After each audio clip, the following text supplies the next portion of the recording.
All right. All right.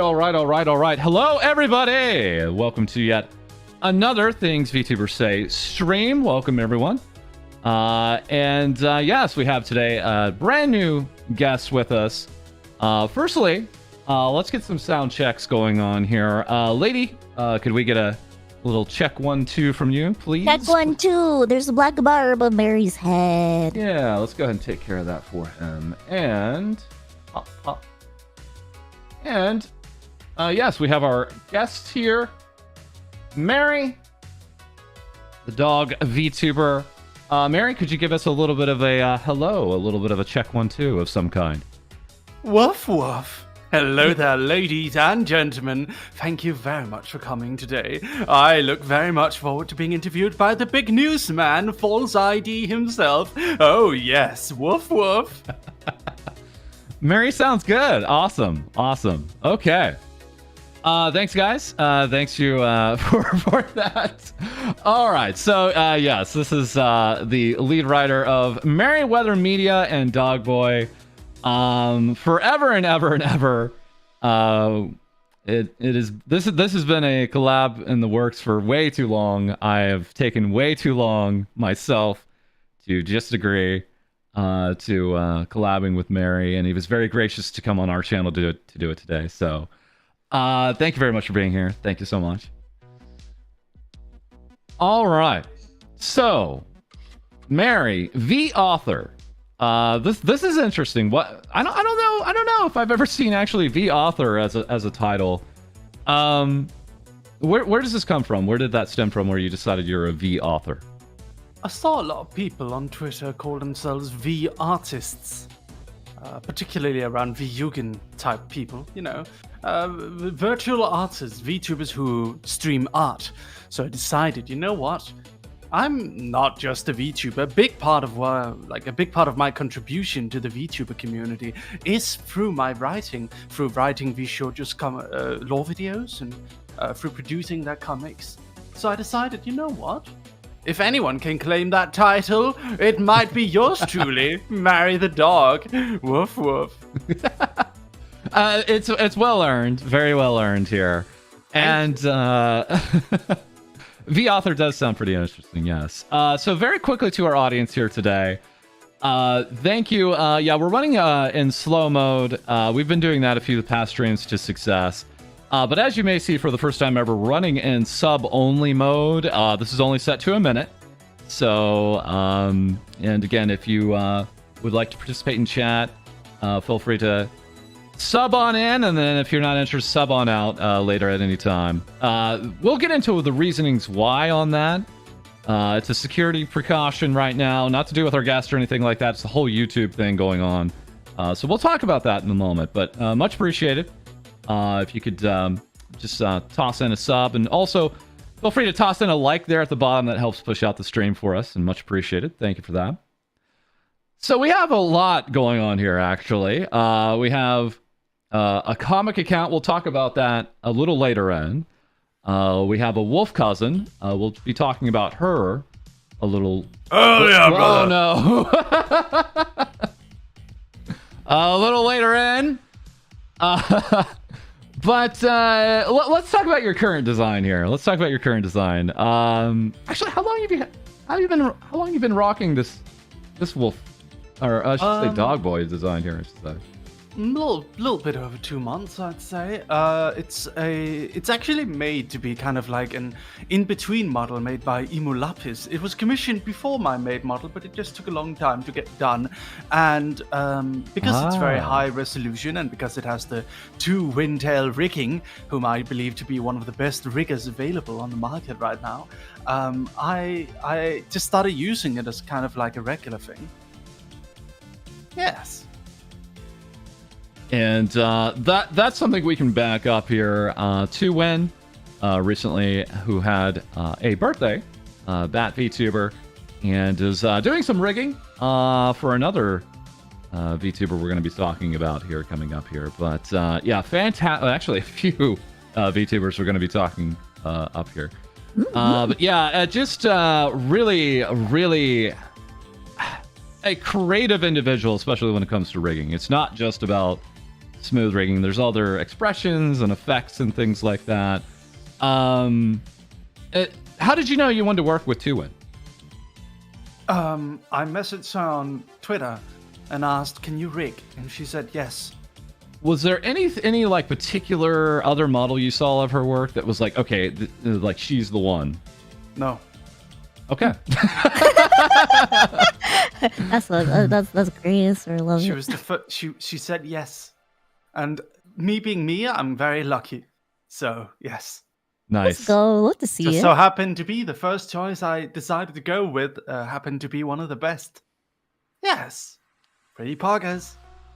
Mary has a go. lot of looks at this point. He's built up quite a bit of a library of looks, we could say. He shared some of these recently. What a dog. Oh, hello.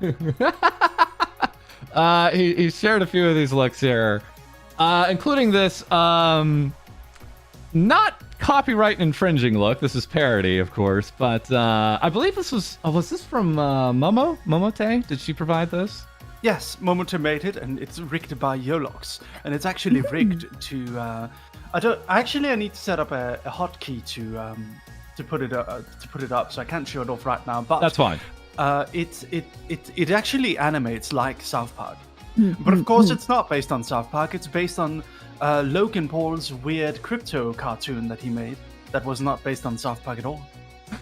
Nice. Yeah. Just to be clear, to the Paramount picture representatives, Viacom, whoever you may be, again, not based on South Park. We just want to be clear about that, and for posterity's sake. So that is not based on South Park, as opposed to what our guest Momote, who helped create this, said to the otherwise. She said exactly opposite that when she was on here. She was wrong. She didn't know what she was saying. So we're just being clear about that.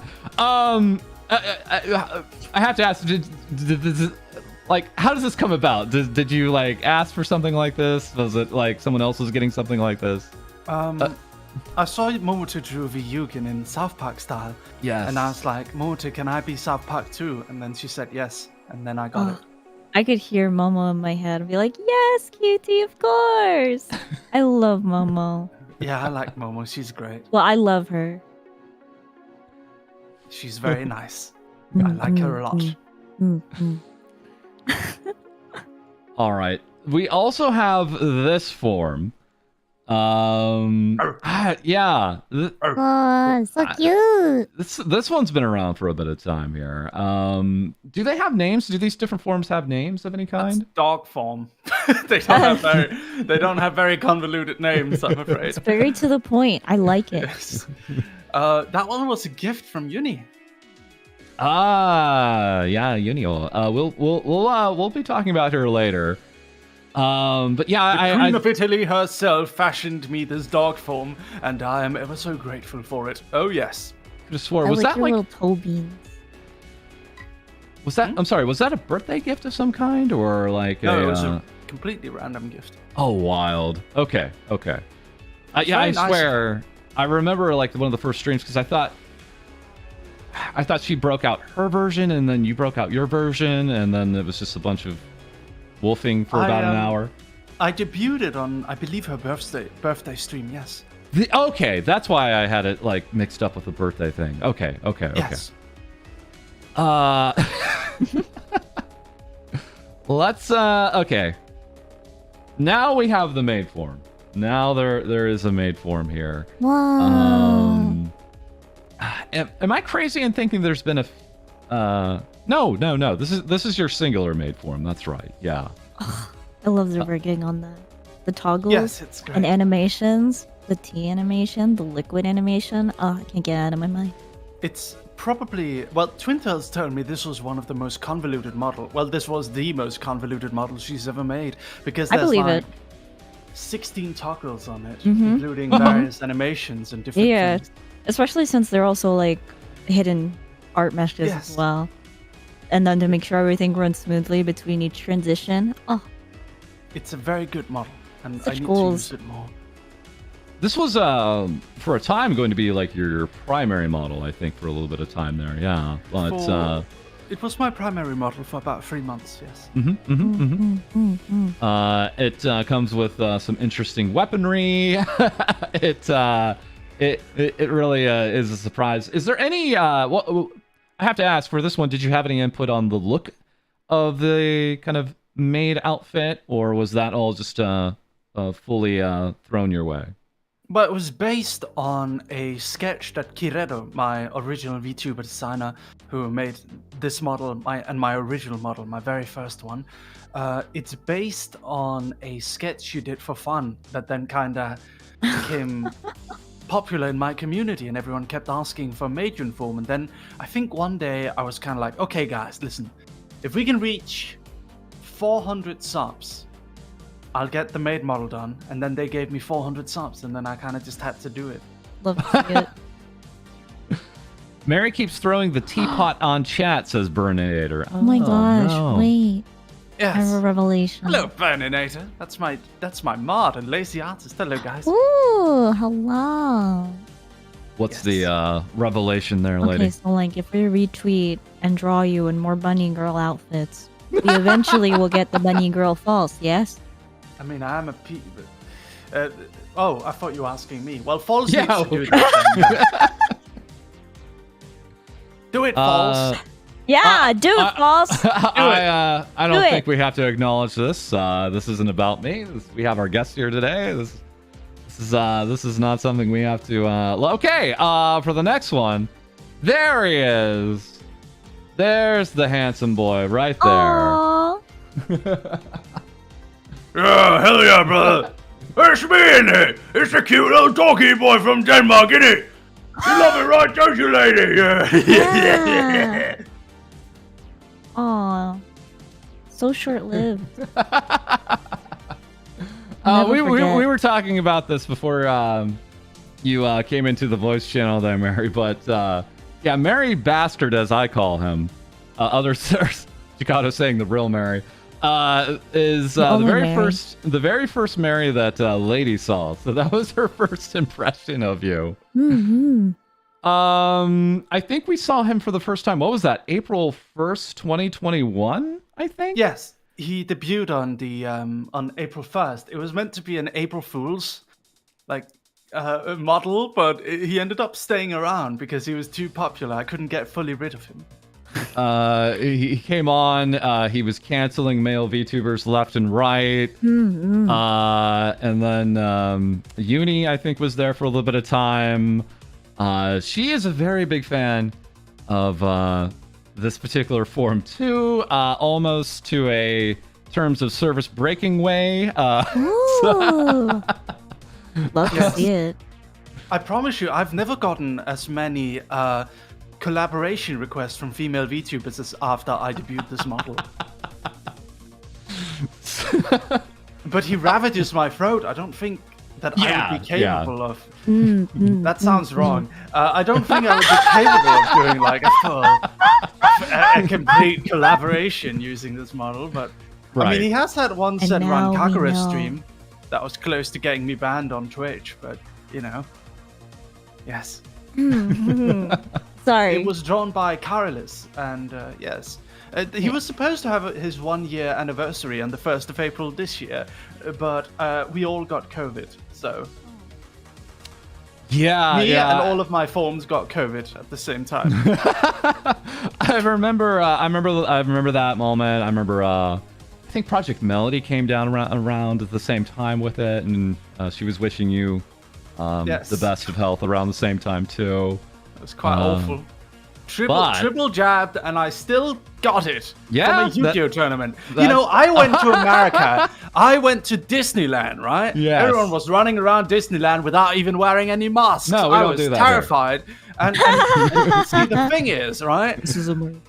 No COVID. No COVID at all. No matter, like, hanging out in America for 2 weeks, no COVID. One Yu-Gi-Oh tournament in a basement in Denmark, and I get COVID, and I'm out of commission for a full month because Oh, I I mean- keep coughing.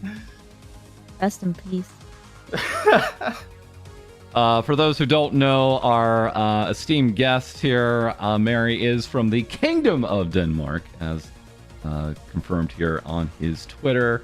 So yes, it is a very much an honor to have our guests here, and we have this look. Now, again, I don't know if you can break this out, but this is an exciting look here. I'm a fan. This is kind of reminiscent of my look a little bit, almost. Yeah. I see nothing similar whatsoever. Okay. All right. Well, I do. This is You're really reaching, False. is this entirely Diariku's design? Yes, Diariku's design, and you want to know the story of how she designed that? Please.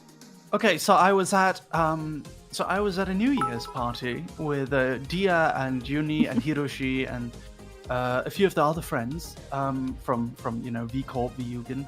And it was in Italy, and it was a lovely New Year's Eve party. But suddenly, Dia turns to me and she tells me, "Mary, you are too much of a beta bitch." And then, and then she got out her iPad, and then she started. She drew up some sort of like vague sketch of what I would look like if I was an actual man, if I was a real man. And then she said, "Mary, you will pay me $5,000 to draw this for you." And I had to say yes, otherwise I would be a beta bitch. So you see, that's how I got that model. Joseph, thank you for the 2. Yes, COVID is always terrible, no matter where. Agreed. But yes, that sounded exactly like her. I could have swore she was in the room here with us right now. And it's not even an exaggeration. That's literally what happened, by the way. That's her little scheme. That's how she does it. She gives you a killer little design, and you can't say no, and that's her whole business kind of plan there. Just immediately call someone derogatory names, give them a cool sketch, and the money flows in. So it's worth it. It looks like it's worth it. I've never had someone kind of force a commission on me like that. That's amazing. We need more artists like the that. Other way around. We need more artists to be like that. Yes. So this form, am I crazy? This form has not yet fully debuted yet? Is that correct? Because, I got, this is also funny. So I wanted to get my own lore video done by the same team that we used for the lore videos for VShojo. But see, I don't know how I let this happen, but I was very surprised when I got an $8,000 invoice from one of my artists. Yeah, it turns out they're not going to do it for free for you, unfortunately. Well, obviously not. I don't know what I was expecting. I thought we just had that handled internally. I don't know. But yeah, I ended up having to pay a very large amount for the lore video after it was done. So I didn't even have a chance to stop it. I don't know what I was expecting. I just never thought that far. I don't know. But yeah, no, we want to do it. It's just waiting for the lore video to be done. But obviously, my entire team is stuck on VShojo projects and probably will be for many, many more months. So at some point, when our video editors have time to do my lore video, I'll debut. I see. So this one is in the back pocket. Killer look, and can't wait to see more. We'll get in more into the lore video aspect later, so don't worry, we have so many things to talk about here, but definitely wanted to thank you for just kind of sharing these forms on your Twitter here recently. It's really been a fun little journey here as a VTuber, and not to go too far into it if you don't want to talk about it, but is there any other forms maybe you're thinking of or planning beyond these? I have outfits planned for my current forms. I always want more outfits. In terms of, I wanted a Giga Chad form. Like an actual, Chad, from Virgin versus Chad comics. I want a Chad. Very Chad form. Buff Mary is coming. Mary is coming. Very much so. That's what I want. But this is the form that we're usually seeing now. As a matter of fact, it's like 1-to-1 on screen almost here. With that's me with this hat. This statement here, he's never getting it back. That was definitely a pop-off tweet. I remember when you first put on the hat. That was a fun time. That was fun when Mista kind of first hit the scene. And it's really been fun with Niji Sanji English, actually. They've been very open, especially to like reaching out, doing collabs and things like that. How's your interactions with Niji Sanji been lately? I've enjoyed my interactions with them. Now, usually they're very busy. I mean, I talk to most people, like pretty much most big streamers that are not HoloLive EN.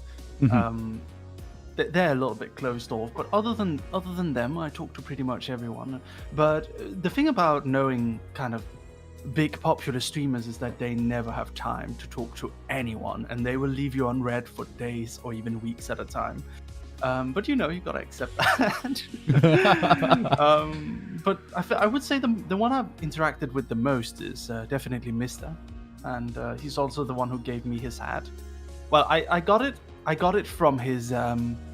He actually released the hat publicly, and then I asked him if I could use it for streams and stuff, and he told me yes. And until he takes back the permission, I'm just gonna have it rigged on my character. Well, not rigged. Nice. Or hotkeyed on my character. Yes. I played a little bit of Apex with Mister here and there, but yeah, most people are very busy. I really enjoy Niji Sanji, or as I call him, Ninja Sanji. I think they're fantastic bunch. They seem a little bit more free than HoloLive, but I wouldn't know. To collab with people, that is. Right, we were supposed to have Vox and Nina Kosaka and...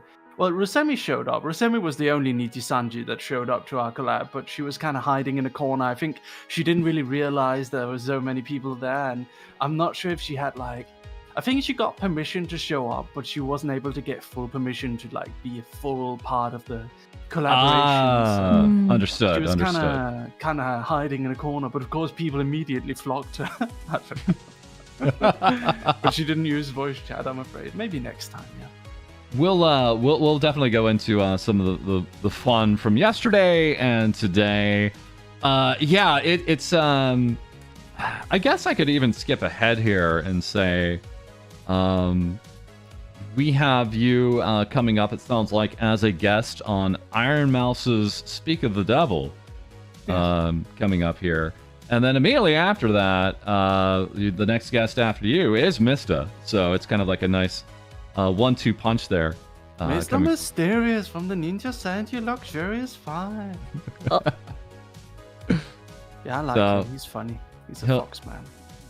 He's very outgoing, actually, when he wants to be. So, all right. So, yeah, it's been a very busy weekend for you. Mega collabs yesterday and today, and then rounding out today. Just hanging out with us. Thank you so much for that. And yeah, as stated, we had some folks slated to show up, maybe didn't show up. We're going to make fun of them later in the program here. Don't worry. And so, yeah, yesterday we had a big mega collab in Crab Game. Yes. And I actually was there for the first 2 rounds, and then I tagged in Lady very quickly. I probably broke a rule there, but thank you for inviting us. No, Lady was fine to come.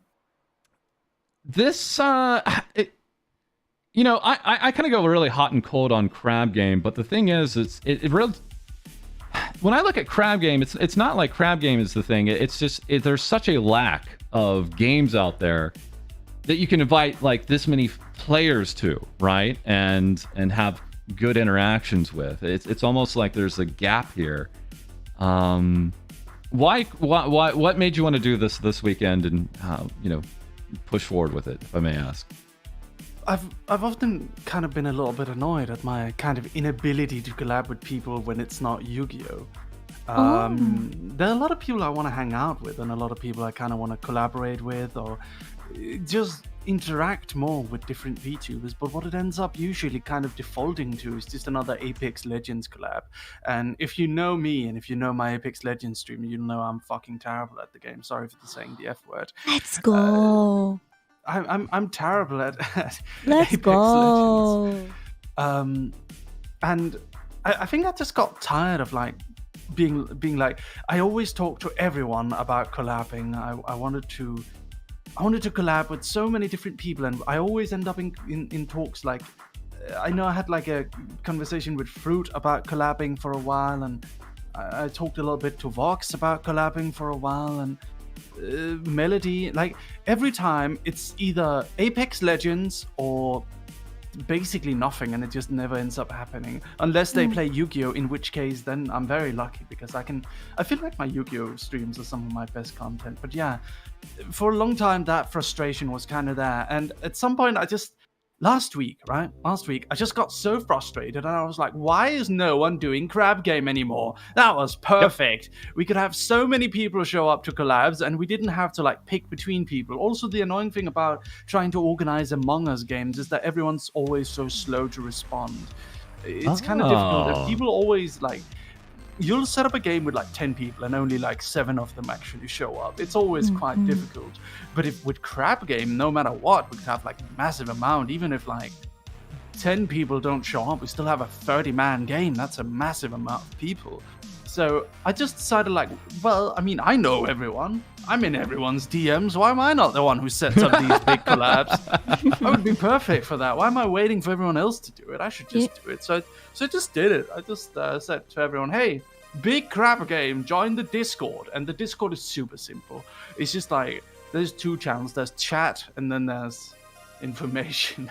That's all you want to. That's how you want to keep it. Just nice, straightforward. It gets with that many people. You need to keep it simple. Actually, absolutely. Yeah. And there was a lot of people who wanted to join. Like Vox wanted to join, Shy Lily wanted to join, Zentreya, RPR, Girl DM.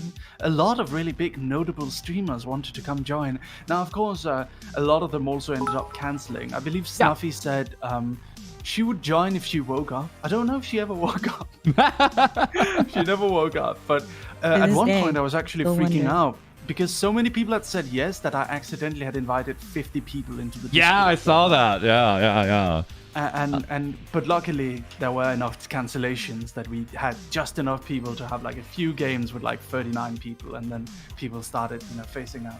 But yeah, that was our experience because we set up a Crab Game for Ladies' Debut back in November, and we had 40 people and about 28 showed up. So that's about right. Yeah, you lose like maybe about like a quarter of the people you normally. Yeah. Sounded like it went okay. And maybe you were thinking about doing another one sometime. Yeah, I was honestly thinking about making like a little monthly thing. Like once a month, we just have this massive Crab Game that like everyone can just show up and have a little chaotic fun in. I wouldn't do it too frequently though. It might kind of lose its appeal. Yes. But yeah, for big Crab Games, that would be great. And let's. I'll just quickly state. My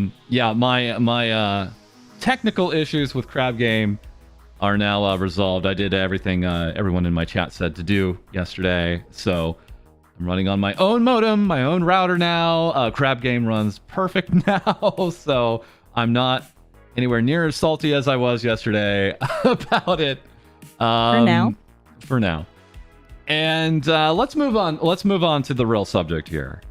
Joseph with the 5 says False thinks Yu-Gi-Oh is just a children's game, but it's more than just a game. It's our life. What is this? What is this? Why should I care about Yu-Gi-Oh? What is this? You don't like Yu-Gi-Oh? Maybe. Whatever it is, whatever this is. Yes. Okay. Well, Yu-Gi-Oh! Is one of the most kind of teleports behind you card games you'll ever see. There's so many combo and chain stuff. If you set epic music to it, and if you have people announcing their moves dramatically, you will see that it is some of the most entertaining kind of dramatic VTuber content that you can possibly have. And I came into your stream earlier today because you were doing this big collab, I think, with some folks that you've probably played with before. And it was just that, like there was a real kind of character you were playing in a sense where it was, just that. It was, announcing it. It felt very in the moment. It felt like watching anime. It honestly Yes. did. That's the whole thing. Is that it's kind of like Yu-Gi-Oh is like perfect for the sake of being WWE for YouTubers, VTubers rather, Ah. because you have these like character archetypes that you can kind of play around with. There's so many archetypes in the game, different card aesthetics. The anime has given lots of options in how to announce your moves kind of dramatically, and there's so much music made for the original anime that people feel nostalgic for. Yes, it's WWE, but for VTubers, it's perfect for that sake. Yeah. And I think that's why my streams are so popular. Like, if I just sat down and played chill Yu-Gi-Oh!, I don't think anyone would watch. People, like, I would say the majority of the viewers don't even know what the cards do, probably.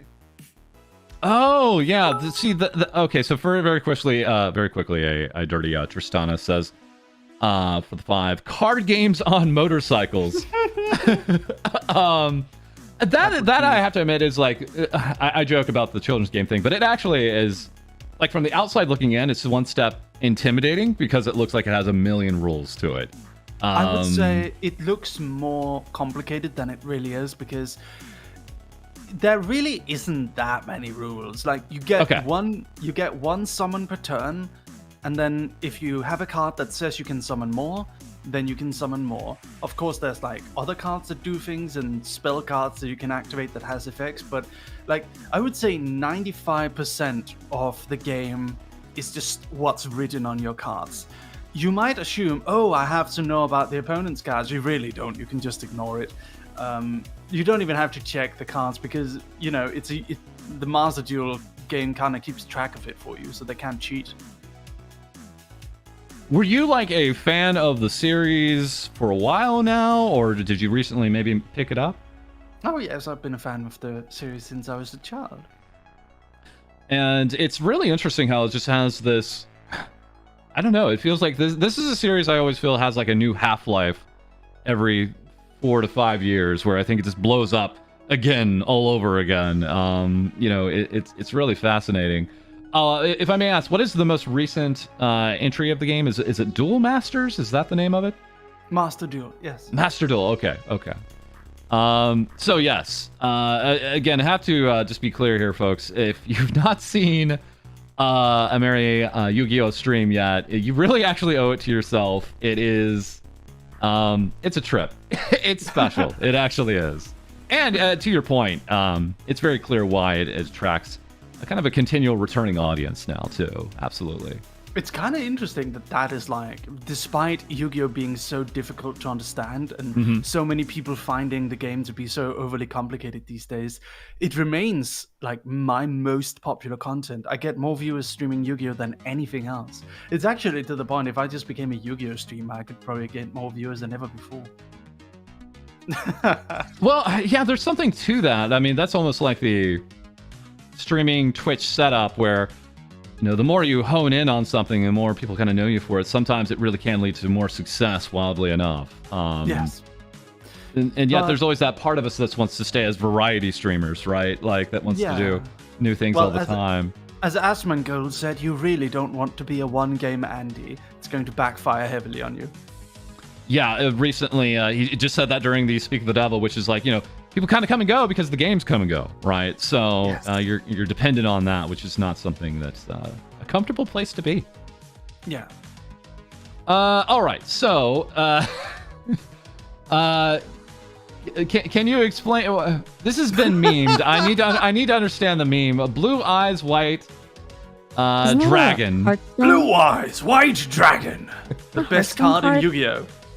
Oh! That's right. Epic Hearthstone progression is what this is titled as.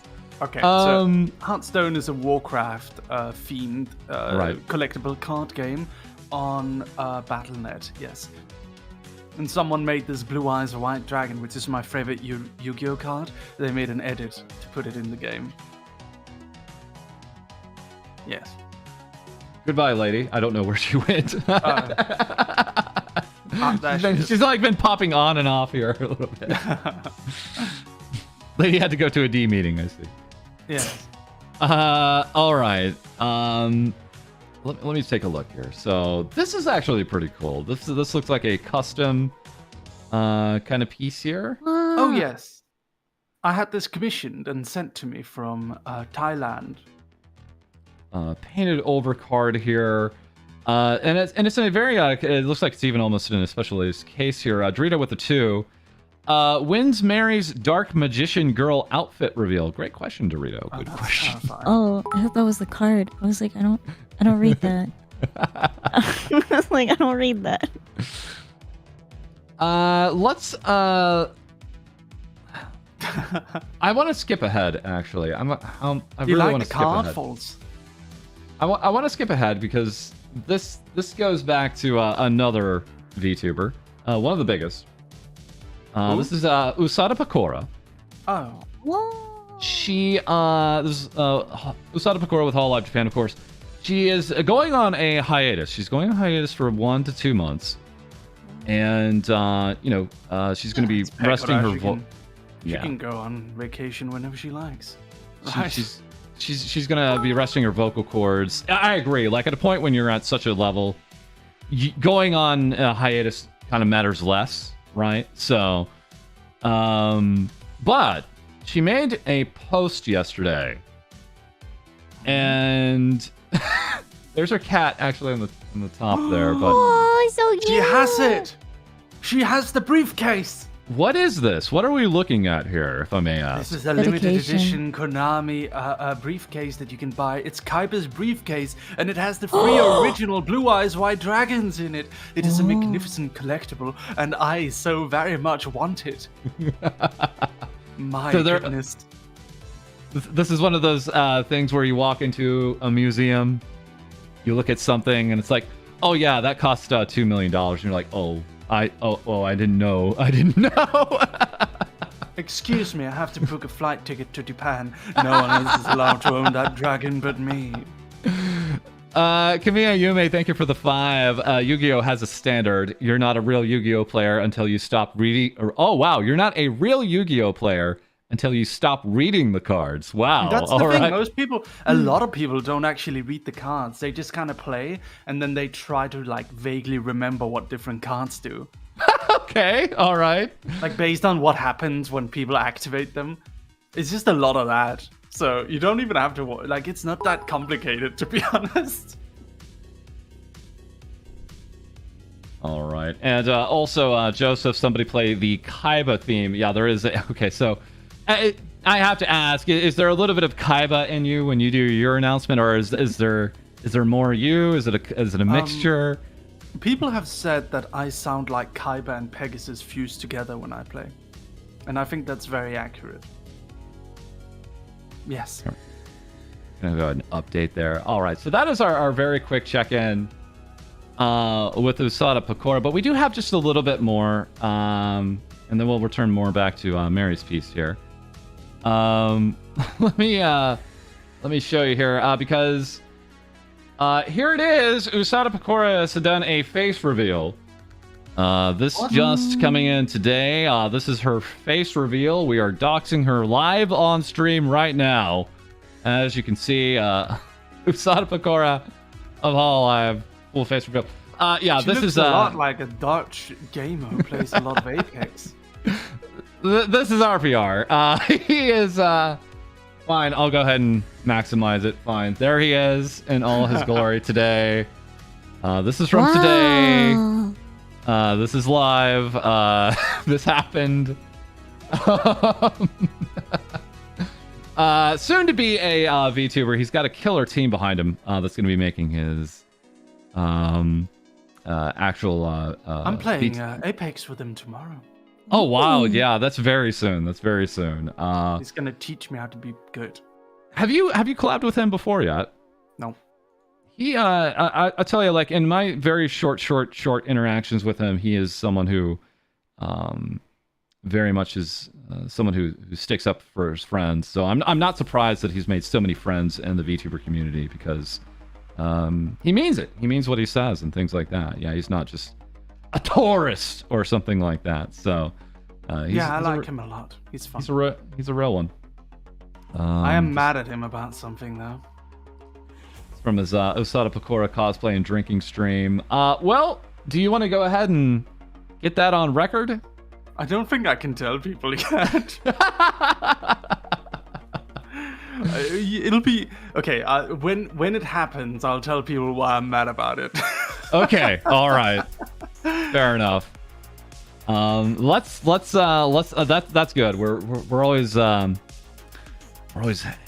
very much in the mode for more news, so we're always looking forward to that. Thank you. All right, so yeah, we have this game, we have that game, we have this game. I have to ask you this. This is something that I see all the time. Damn it, Mary, all the time on your Twitter. Streaming in 1 hour and 34 minutes. Streaming in 47 minutes. It's like every time I'm doing math, it's like, okay, when did he post it? When is the actual time? I understand, juggling time zones and things like that. The answer is 10 a.m. It's always rounded together. Look, it's 8:26 a.m. and I say streaming in 1 hour and 34 minutes. What's 34 plus 26? That is 60. 60 minutes is 1 hour, so it's 10 a.m. It's fine. It's true. I can do it. I can do it in my head. I swear. Okay, so just to be clear, it is always at a 10 a.m. Eastern, 7 a.m. Pacific for us here in the Americas. But it's always at a round clock. It's never, Gotcha. It's never as random as it might sound. But I do notice that people find that a bit odd. That I do very specific. I hate it so much. Well, unfortunately, this is kind of the way to do it. Unfortunately, because every time you send a link, like the link for today's stream, Twitter doesn't like it. Twitter, sees a link and they just bury it, and so you look for other means to alert people. So, I get it. It's understandable. Yes. Time is weird. Agreed, Jacato. All right. Then we have this post. I love the VTuber community. It's been almost 2 years since I started VTubing, and to this day, I feel it remains the most welcome, kind, and sweet community I've ever been part of. I'm just really happy. Yeah. I would say the same. You want to know why I said that at that time? So this was back on the 8th. What was going on? Well, I'd started feeling a little bit disconnected from the VTuber community in general because I found it very difficult for me to kind of interact and collaborate with people. There's a lot of people I wanted to hang out with and play games with and do things with, but everyone's busy trying to build their own career, and not everyone has time to just sort of cultivate friendship when there's not really a lot of incentive to. We're all trying to build ourselves up. Can't always spend that much time on as many random internet people as we might want to, even if we might want to. So after I organized the Crap Game Collab, pretty much so many people reached out to me and said that they would love to join. A lot of people that I really wanted to hang out with, and then I realized that everyone is very nice. Yes, it made me feel very happy how many people wanted to join, you included, False, and just needed a reason to. I think also there's this kind of weird thing where I think I was building up our collab too much in my head. So that's why I held off so long, because I was like, I'm going to make this something special. And it's like, no. I just need to say yes to him and get it and actually have some time set aside. I think there's also a deceptive part, though, about how we look as VTubers at the VTuber community, because we see a lot of friends on Twitter, on Twitch, on YouTube, having fun with one another, collabing with one another, and we think that's the norm. And I would say my argument to that is I would say that's not even the norm, even for agency VTubers that have people always there to collab with, right? I think it's just, we see that and it looks like there's a, it's almost like a fear of missing out thing. We see there's like a party happening all the time and everyone's friends with everyone, and then you're just kind of alone one night on your own on Twitter or something like that, and you feel really isolated. You feel like this is something you've done and you get really internal. This is not you, this is not me. I'm telling you, this is so many other VTubers that feel this way. And that's why we honestly, love things like the crab game thing and the Yu-Gi-Oh piece, because it, just is a time where you were reaching out, or you were doing that. So I think it's just a weird misconception that us VTubers have, actually. Yeah. But that's just me talking out loud. And the whole collab thing is kind of weird in general, because I think a lot of people who watch streamers actually, like, as an example, if you go and watch some of the Needy Sandy people, usually they will actually, like, if they're doing a collab with someone, they will actually have much less viewers than if they were just on their own.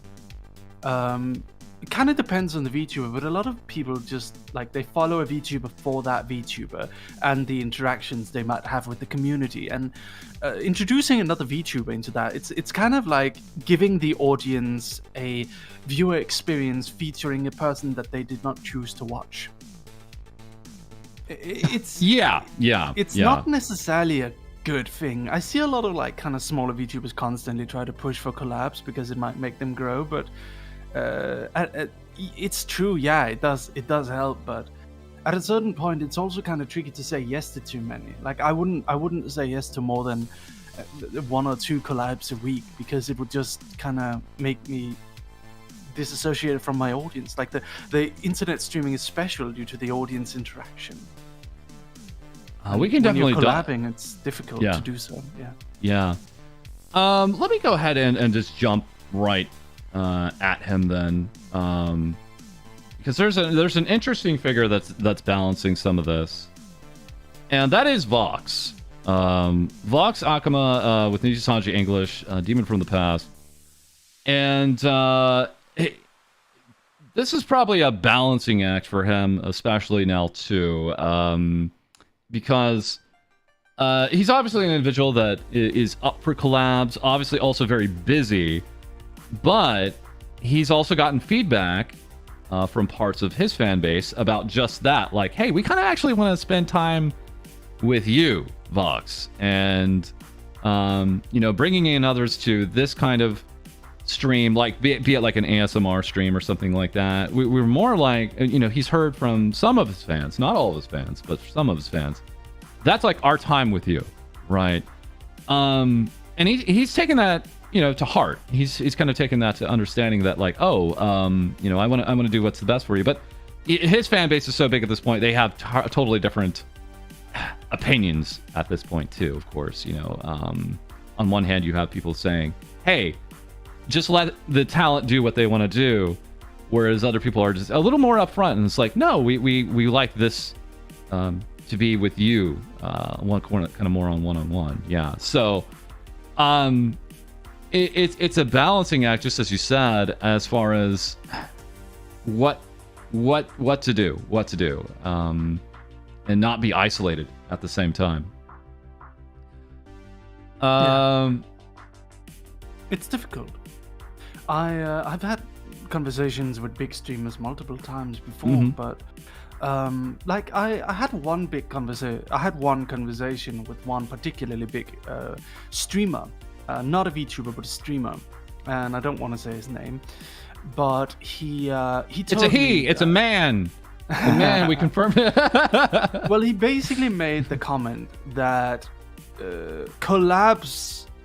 Okay, so I don't personally agree with this, but he believed that collabs were only ever done if one wanted to try and leech or steal another person's audience, and any collabs other than for that reason are needless. Now, I don't personally view that to be true. I think there's a lot, especially VTubers, I think there's a lot of reasons why one would want to collab with other VTubers. Yu-Gi-Oh! As an example is a 2-player game. And I don't agree with that at all, but there is that weird consensus, and there's also those kind of questions about it. I don't know. Collabs are kind of weird. Some collabs are good. Some collabs end up kind of draining the viewership down. Kind of depends. I personally had a collab with a gentleman named Coppercap. Do you know him? He had a video called "Gingers Do Have Souls." I don't. I don't know. I don't know if I know this individual. How's the collab? It was pretty great, but I had like half my normal viewers. Yeah, it's certainly that's the other balance, which is this going to be someone who's interesting to my audience, right? Let's see here. Shiny SB saying Mary has come to steal us from False and Lady. Probably, yeah. Oh, you finally figured it out, Falsey boy. Thankfully, I just have this kind of weekly series where the intention is clear. Like, we're introducing our audience to other VTubers, right? And yeah, maybe coincidentally, that VTubers audience may be introduced to us. That would be a great thing. But it's like the goal here is very clear, right? As far as what it's about. But in other collabs, it's just kind of like, oh, we just want to, play a game together. We want to hang out, and we might like it again, and we might hang out and enjoy our time together, and that's how friendships began. And we could probably start talking about some friendships you have, actually. The way I see streaming in general is just it's kind of like a bonus thing next to my actual job. It's a way I socialize. It's a way I get to enjoy hanging out with my audience. It's a way I get to kind of do something regardless of my separate from my comics for a little while, and I appreciate and enjoy it for that. And just a quick shout out to Lady as well, because her collabs are like so much better than anything I've set up. Admittedly, I've kind of challenged Lady a little bit, like on the collabs a little bit, which is try to make it more than just a hangout with the same people. And I think you've been really successful with that, actually, Lady. Like, it feels like you kind of come with a different angle. I'm always surprised. I didn't know you were going to be doing a collab with Evanito until 2-3 days ago or something like that, and that was just a very, very pleasant surprise. Oh, you collab with Evan. That's lovely. She molested him live on stream, I actually. did. She felt him up. I picked his nose and I gave him head pats. It was great. We had a good time. You also patted his man boobs. Yeah. So, Elias saying with the 5. So you invite VTubers with the appeal of having them steal your viewers, but then you still there. Sounds like a trap card, False man. It's like a mutual. It's like we said yesterday. Mutual eyeball offering. Yes, we call these mutual eyeball offerings. Come as you please. Again, thank you again to those giving likes on the stream, and we do have it in sub-only mode. We will talk about that in just a moment for those reasonings. But let's talk about some friends of Mary, friends that I think you've had for a little bit of time, actually. That, of course, we have to start off. We have to with Lumi. Wolf VTuber from Finland. Woo. Oh! To my understanding, you two have been friends for quite a time. Yeah, we role-played in World of Warcraft together. Like, we're talking over like 14 years or longer here, or something crazy long like that. So it's been some time. I always say this up front. Lumi is the VTuber I recommend to people who don't know VTubers, actually. Really? She is, yeah. I think she's just the best all-around VTuber that I know. She has a good aspect to kind of keeping into quote-unquote character, but also making her streams varied enough. And she's also one to try out different things with technology. So I think she's the easiest one for me to always recommend to people that don't know VTubers. Check out Lumi first, is what I say, actually. I would, I mean, Lumi and I kind of got together to kind of create the concept for her character originally back when Project Melody had just kind of debuted, and we were using VTubers such as Kaguya Luna and Gizuna Ai as reference for it. Gotcha. So yeah, Lumi is kind of the Lumi is the way Lumi sees VTubing, and the way we kind of designed her character and her way of streaming is that she is kind of an old school Japanese VTuber. Old school, if you can call it that. I mean, the whole scene is only a few years old, but you know. Einhander with the 5 twice there. Thank you, lady, for keeping up with tradition there. So Lumi actually has. It's interesting because she has like different merchandise going on right now. Of course, we have the Lumi plush out there, and also the Woo box. Currently, I believe running this month with Uwu Market.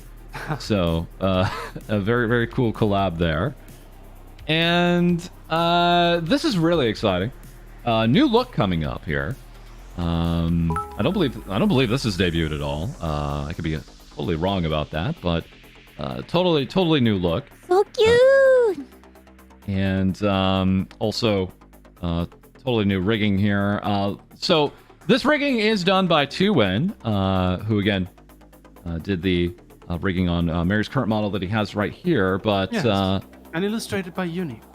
the actual character illustration, just as you said, is from the individual in this amazing illustration.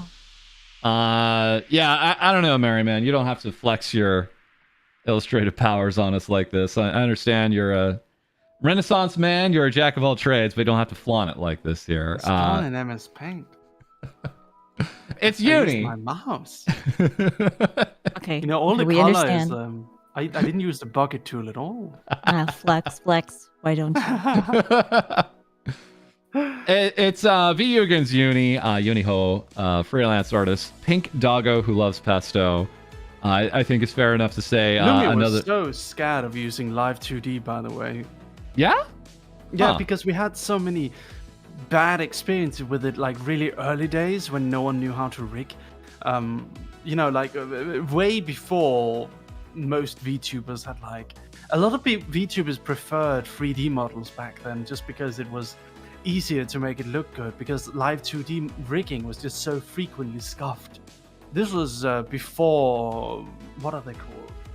Those rigger dudes. The ones that call themselves blacksmiths. What are they called? Iron Vortex. Vortex. Iron Vertex. Yeah, This is yeah. like pre Iron Vertex ever being a thing. So we had a rigger, but the problem is that it wasn't rigged properly. So whenever we would like turn even slightly, the characters' faces would just collide in on themselves, and it was awful. And we had to like sit super stiffly and stare like this right at the screen. And I remember Lumi told me she had to draw her eyebrows on, otherwise her eyebrows would just Wow. like, go way down and collide with her her eyelashes. Yes. So I think- she hated live 2D for a long time, until I finally managed to try and make her, you know, see the light by offering her to pay for the live 2D model. She's a part of our company after all, so pay for the live 2D model, pay for the rigging, we'll get it done really properly. You'll see it's good. And she does like it now. Nice. I'm right there kind of with her.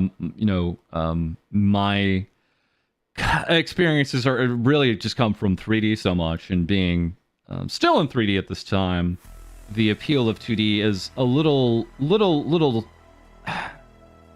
duller.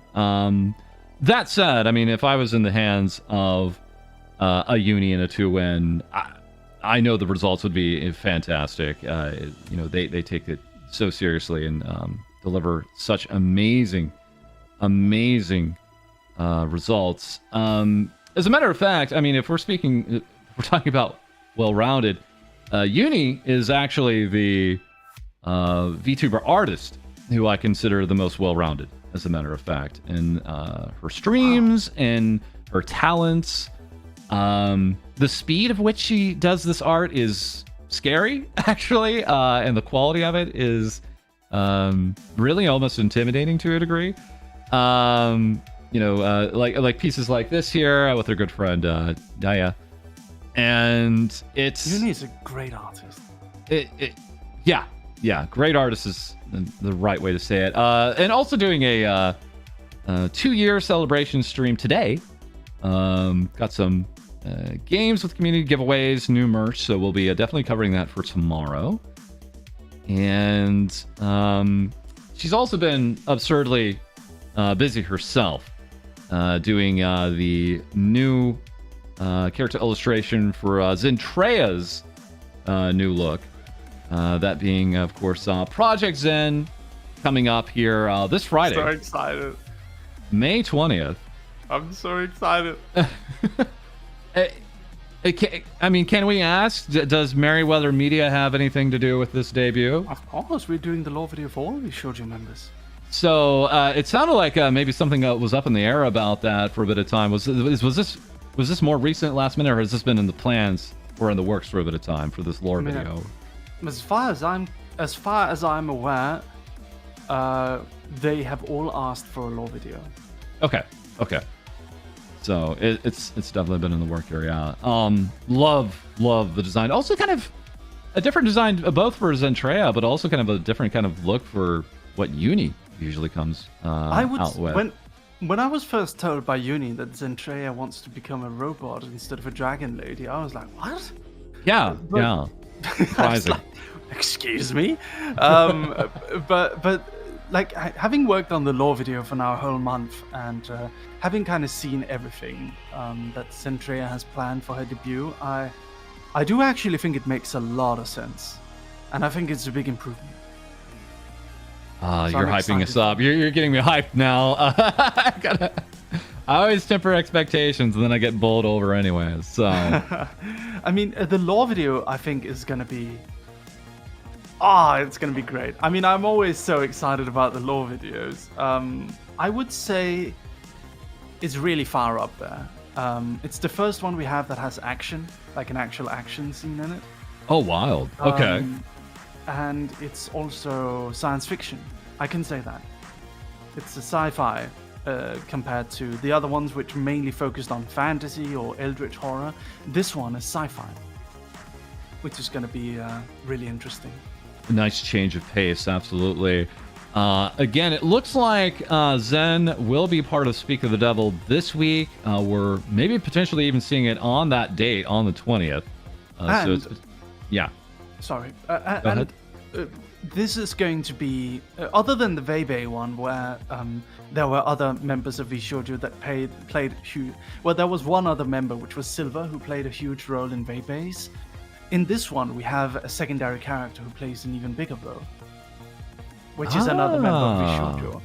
So in a way, it's almost two members kind of getting their origin in a way. Like that's something I want to do with the lore videos, is that instead of only, because they're so long compared to traditional lore videos, there's really no reason to entirely only make it about one character. You can kind of introduce other characters. You can do the Marvel thing, which is it's kind of like me getting to play Marvel. It's really fun. Chat, we're not going to confirm it. Chat, who do you think the other member is going to be? Who do you? I have an idea. Who do you think is going to be the other member in this lore video that we'll be seeing this Friday during Zen's re-debut? Hime, of course, Hajime Hime. Melody, Process of Elimination. I don't know, maybe we're looking at a Process of Elimination. Fruit, Haruka. I don't know. There's a lot What's of... Process of Elimination? Well, is it someone who we've already seen in a lore video or not, right? Is it someone who's had a lore video or not? That's the one way you could look at it. Yeah. It could be either one. I mean, yeah.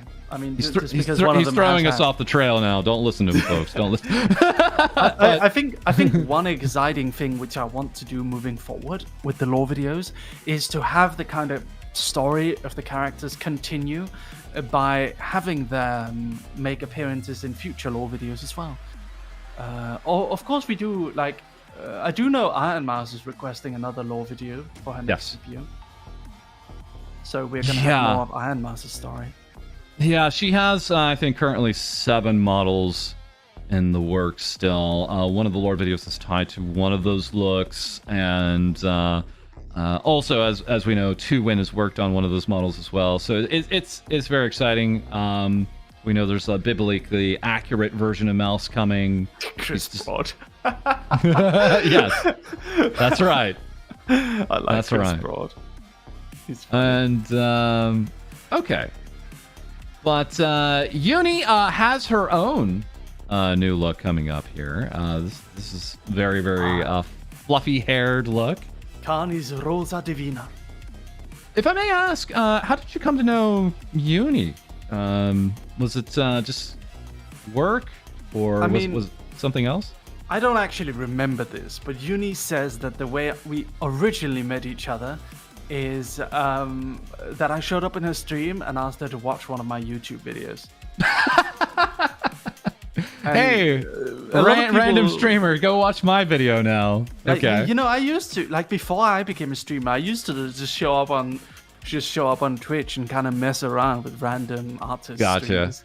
And that's kind of how I got my little socialization fix at 2 a.m. in the morning when I showed up to... I used to do this thing. Now I stopped doing it. But I used to do this thing where I would show up on a stream and then I would be like, "Hello streamer, can you draw my OC from Naruto? He's friend with Sasuke. Wow. Also, I have him in Roblox. Do you want to see?" And then, you know, they would say no.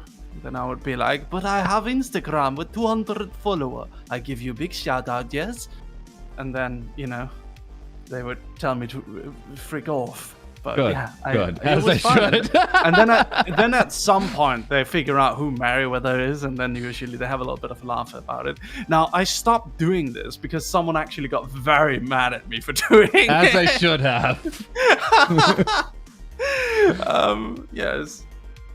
But I made some friends by it. Yeah, So- yeah. It's an icebreaker for sure. It definitely it can You know- test us at first, but yeah. You would be surprising how being like just kind of cringe and just not being afraid to talk to people.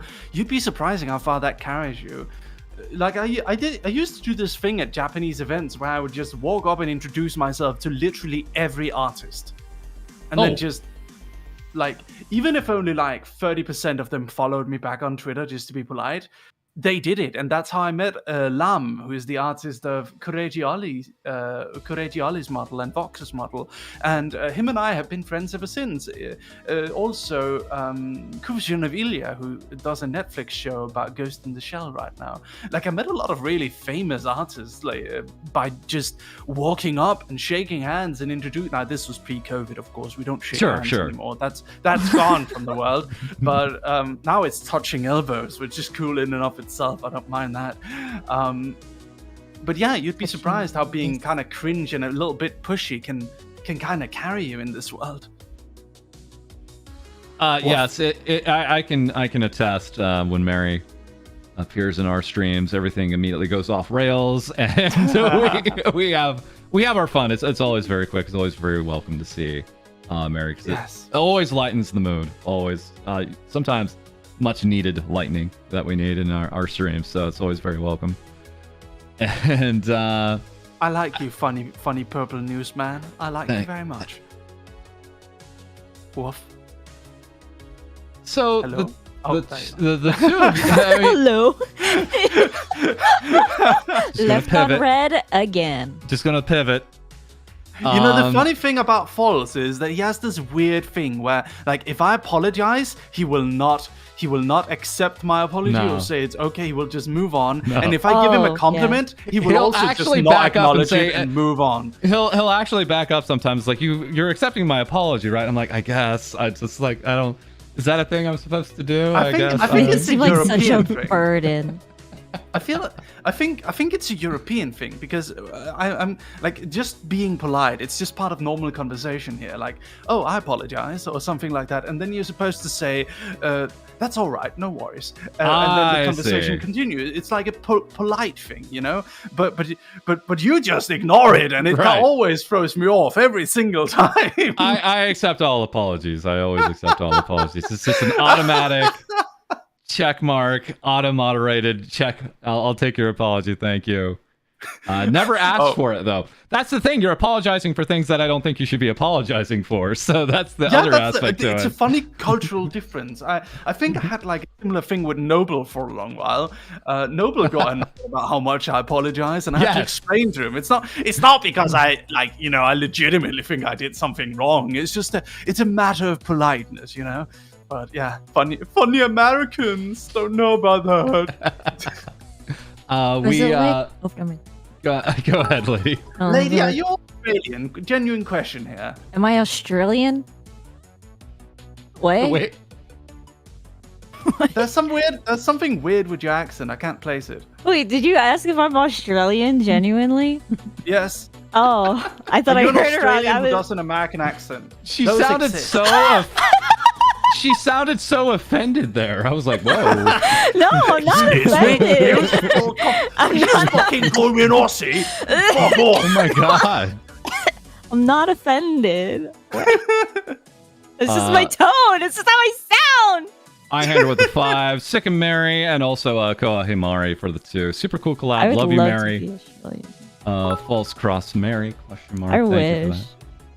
The thing about American accents is that sometimes you'll meet people from completely random countries and they just have a perfect California accent. Wait, I know at least. Yes? Sorry. No, I was just gonna say, am I not American enough? Do I not sound American? It kind of depends. Sometimes I can't place it, but maybe I don't know. Maybe Wow, that's because I'm so sad. I've got permanent accent Anyway. confusion. I'm kidding. Sorry, you were saying California accents. Yes. Oh yes, there's several VTubers that do perfect California accent, even though they are not at all from anywhere near or have never been to California, most likely. One of them is Mooski. She's from Norway, and she sounds like a valley girl. I don't know what's going on there. Like, I know, okay, yeah, fair enough. I'm from Denmark, I have a British accent. That's a little bit weird, but at least it's a neighboring country, right? At least I learned it that way in school. I don't know where she got a California accent from. Netflix. Yeah, maybe. I don't know. Some people do that. You do a Californian accent, False. The oppressive cultural impact of California is very much evident. It's like, far-reaching. I have to wonder if Lord Athelstan has always sounded like the way he sounds. He sounds like the most Californian dude to me because I get very, yeah, bro. I get a very like surfer kind of vibe from him, right? He's So funny I in just real chill. yeah, very chill, chill. very chill. I get that kind of impression from people from the West Coast. Is they're just way, more laid back and accepting of life than us, like uptight. Every minute has to count kind of East Coast folks here. It's the opposite. You know, the funny thing about Ethelstan is that he's the kind of guy who's just capable of vibing through life. It's a weird thing. That's such a goal, though. Yeah, it's a huge That part is of such a goal. his appeal, right? Like, it's not like too heavy. He's just okay. So here's what Ethelstan is like in real life, because I actually hung out with him, right? So he'll just like stand over in the corner with his fucking denim jacket on, and he's just like standing there smiling goofily like a white guy, and then he's like, What? Oh yeah, bro. Hell yeah, brother. and that just carries him through life with minimal effort. The perfect wallflower. Yeah, perfect. Okay, so he's told me things. I don't know if I'm allowed to say this, so I won't. But he has some weird benefits. He has some weird benefits that he just has from like random friends who he has in high places or whatever. Okay. I don't know what's going on with him.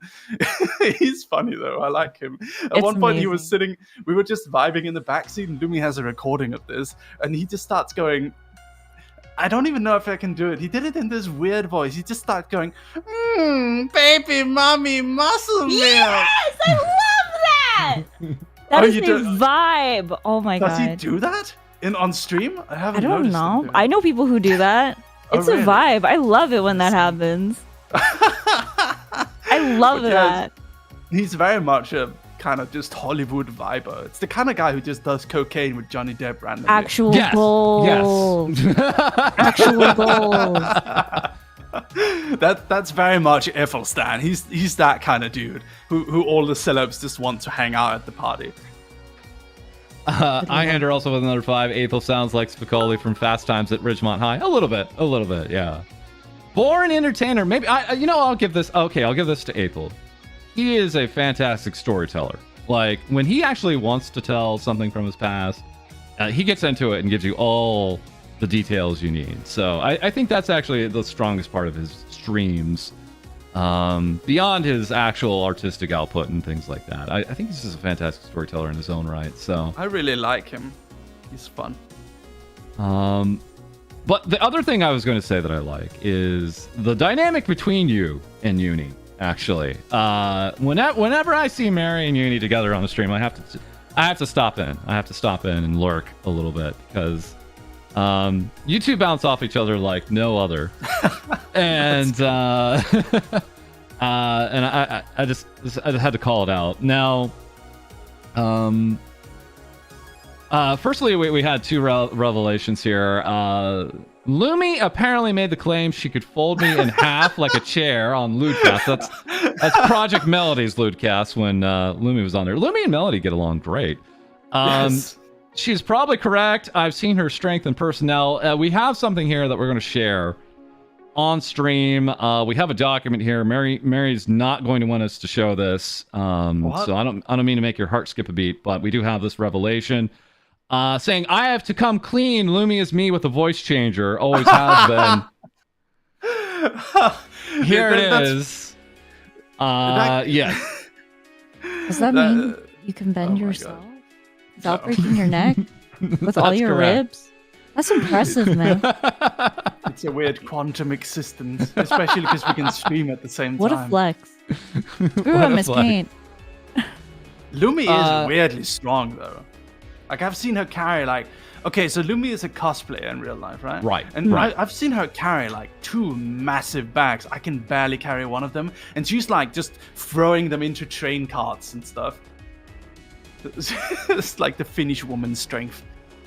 Don't That's the thing. underestimate a cosplayer. Always beware of the Finnish. They're unpredictable. They're wild cards. They've survived so much. We always have minimum 1 knife on them, too. It's crazy. She's Finnish. It comes with weird strengths and knife skills, says Vampire Meek. Yes. Every Scandinavian knows that if you see a Finn, they will likely have a knife on them. Avoid at all costs. We've thrown everything we could at them. They've still survived, so it stands to test. Yes. The Grand Duchy of Finland is quite intimidating of a country. Here's why, lady, I don't think people know you're American or not, because I don't know if they've heard you say sorry before. Can you say sorry? Sorry. What? Yeah, that sounds weird. I don't know. What do you mean? Sorry. Oh, that sounds almost Canadian though. That does sound almost Canadian though. Almost. You know, I think lady sounds like one of those British girls that learn to speak with a perfect American accent, but it slips through sometimes. I've never been out of my America ever. My America.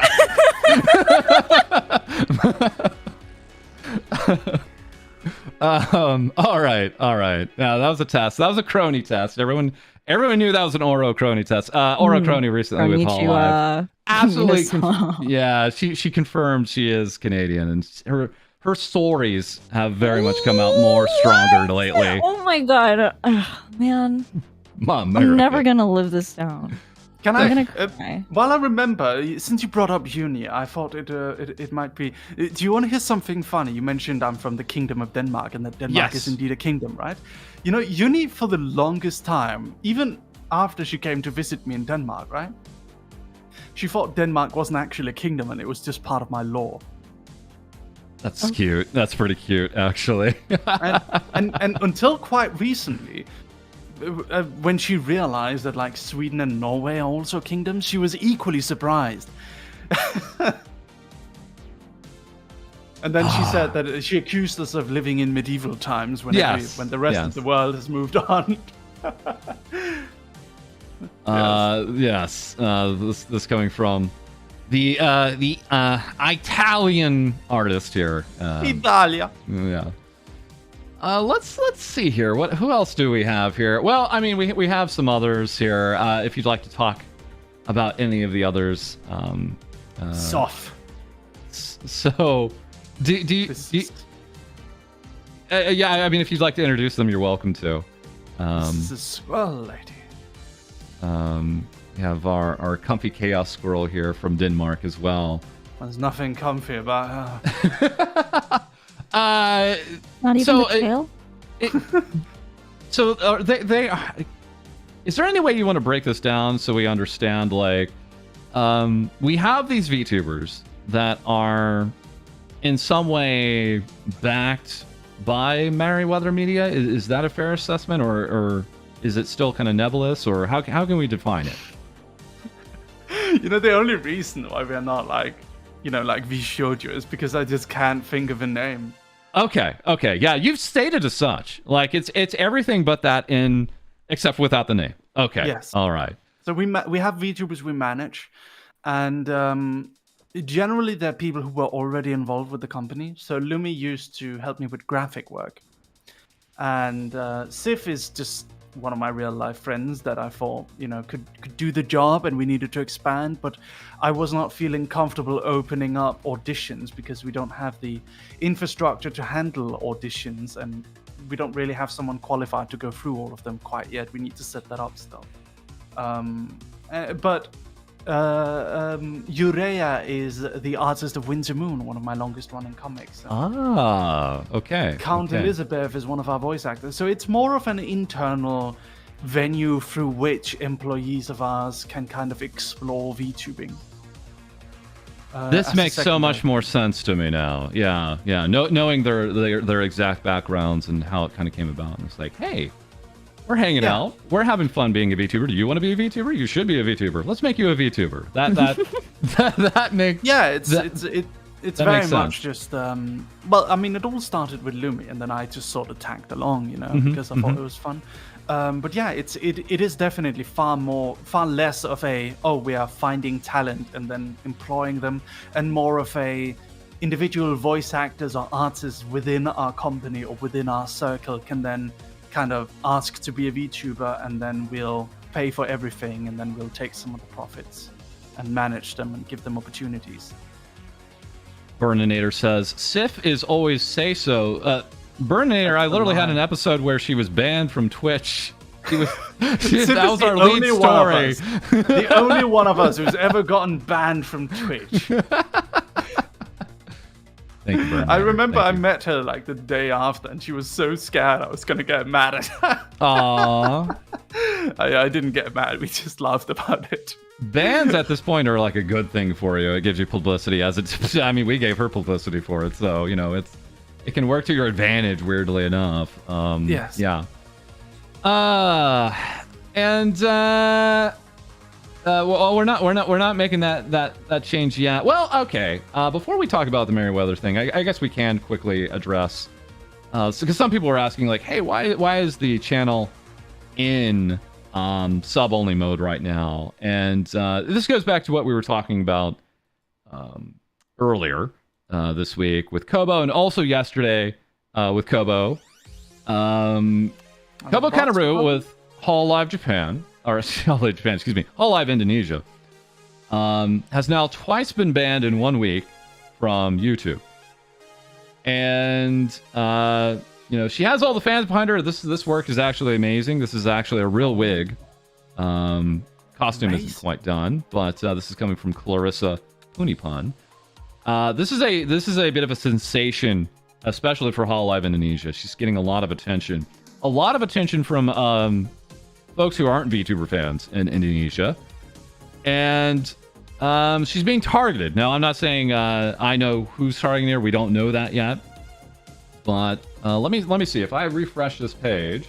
Yeah, it's still down. This is after a day. Originally, back earlier in this week, she got her channel back in a day. Now it's been longer than a day for the second ban. Terminated due to multiple severe violations of YouTube's policy on nudity or sexual content.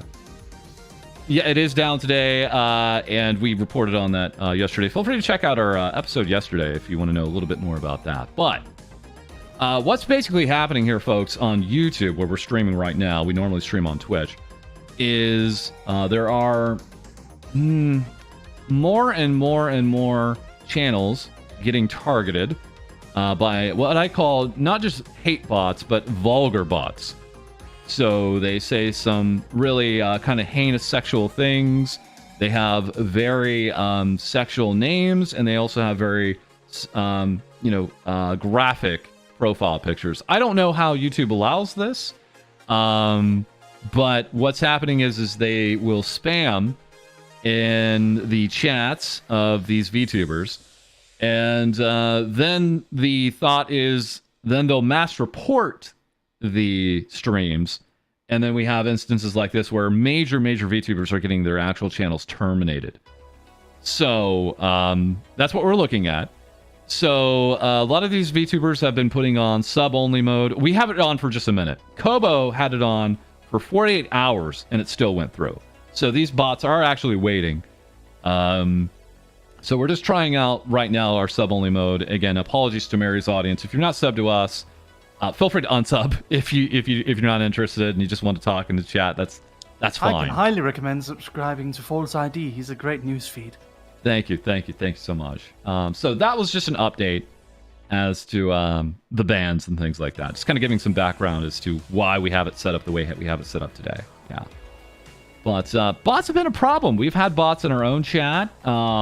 We've put in slow mode, which has stopped a lot of that. We've put in bans on words and all that. But it's a strange thing where YouTube really needs some things to address here. Otherwise, this isn't going to work. Especially if you can't make a channel for a major VTuber like the Kobo Kangaroo work, this is just not going to work as a streaming platform, especially for VTubers. So, as a matter of fact, I'm going to go ahead and just also state, folks, here that you have a fun little comic about her getting kicked off YouTube.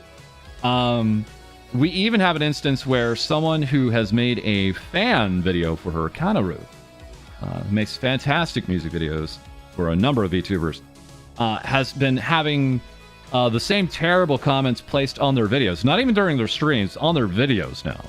So it is very targeted, especially on the Kobo videos. So we'll be talking more about that tomorrow, but just kind of giving some background as to why we have this set up here on the stream today. Why would someone do that? I mean, we could speculate forever and ever and ever. I will state that if you look at who's getting hit, which this VTubers Trends account from Kono Takoda has covered a little bit of it, we've gone beyond 20 different accounts now that have had this happen to them. And they're all throughout Asia, Japan, Taiwan, Indonesia. It's really all over the place. There's not exact rhyme or reason to it, to be honest, but what we are seeing is some accounts are getting retargeted, and it might just come from maybe folks that don't know VTubers or don't like VTubers. We're not for certain. We're not seeing standard streamers. This seems to be very VTuber centric at this point. So if we have more trends, we'll let you guys know. Everyone's very interested on this because this is a big impact on what it means to be a streamer or a VTuber on the YouTube platform at this time. But you and me, Mary, we primarily stream on Twitch. Yeah. Have you streamed on YouTube before? Have you tried that? I have actually. Yeah, I streamed on our main channel for a bit. Well, 1 or 2 streams. Lumia and I used to both stream on the main channel, but we stopped doing it when we moved over to Twitch. I believe Twitch is a better platform for smaller VTubers. And by smaller VTubers, I do mean anyone that's not, that doesn't have over 2,000 viewers. Yeah, an absolute agreement with that. Yeah, we can state even the kind of monetization is still kind of far superior at this time. But I mean, we're pulling for YouTube. It's good to have healthy competition. It's just right now we want to make people aware of some of the realities of what's happening on the actual platform. So, yes, yeah. Okay, let's get into it. Let's get into the real business as we had promised. Merryweather Media here, a verified account. Company. Yeah, a verified account here on Twitter.com. Visual entertainment studio based in Tokyo and Singapore. So That's interesting because it's not Denmark. What's up with that? How did that come about, if I may ask? I'm not allowed to have a Danish bank account. What? Okay, no, that sounds shady. I have a private Danish bank account, but Okay. They will not cooperate with me business-wise in Denmark. I have tried for years to get a corporate bank account in Denmark, but it is a very closed club because Denmark is a very bureaucratic country. There's a lot of rules and basically the government did this weird thing where they made banks responsible for any company that practices money laundering through Danish bank accounts. The banks will be held responsible, meaning banks in Denmark have to have an increased level of scrutiny put on them, meaning it's expensive for banks to have corporate bank accounts unless it's making them money. So unless you know someone, or unless it also just requires a lot of manpower to kind of keep tabs on all of these accounts in terms of like accountants and auditors within the bank itself to make sure that the bank isn't running any unnecessary risks, you know. So for that reason, you need to know someone high up in the bank, or you need to know someone with connections, or you need to be a $1 million company, or else you're just not going to get a corporate bank account. And actually many like small restaurant owners and such, they only take cash precisely for that reason, is that they cannot take, like if you go and see like some food place or something, they won't take card. And the reason why is because they've kind of been blacklisted by these banks for not being big enough businesses. A lot of people see Denmark and Scandinavia in general as this kind of, you know, sacred land in and it is. I mean, free education. You get paid to go to school. You know, like the taxes are high, but you have higher salaries at most companies. So, but if you want to be an independent business owner, it's really not made for you. You really don't fit into the mold that this country has kind of made. So yeah, I am incapable of having a Danish bank account, a corporate bank account, and for that reason, I've had to shut down the Danish company and move everything to Singapore and Japan. Is it spread out between the two? Why Japan and why Singapore? If we may. We've had to split it up for multiple reasons, but the main issue is that we handle a lot of payouts to Asian artists from all around Asia, Taiwan, Japan, as well as Vietnam, like Malaysia, Thailand. We basically, and Sweden and America, we have many artists from there as well. We handle a lot of payouts to artists internationally, but handling payouts from Japan has the same issue that paying out people, foreigners from America has, is that there's the withholding tax. If you want to pay a salary to anyone outside of Japan, you have to pay Japanese tax plus whatever you're going to pay. So basically, you have to pay for the employee's tax as if they were a citizen of that country. But they also have to pay their local tax. So you can't even like say, "Oh, we charge you for the taxes." We can't even do that. So I had to pick between either we give everyone a 30% pay decrease, which isn't going to be a popular option, right? Or we pay everyone 30%, or we spend 30% more on everyone, which is also not a great option. I really don't want to go with either of these. So I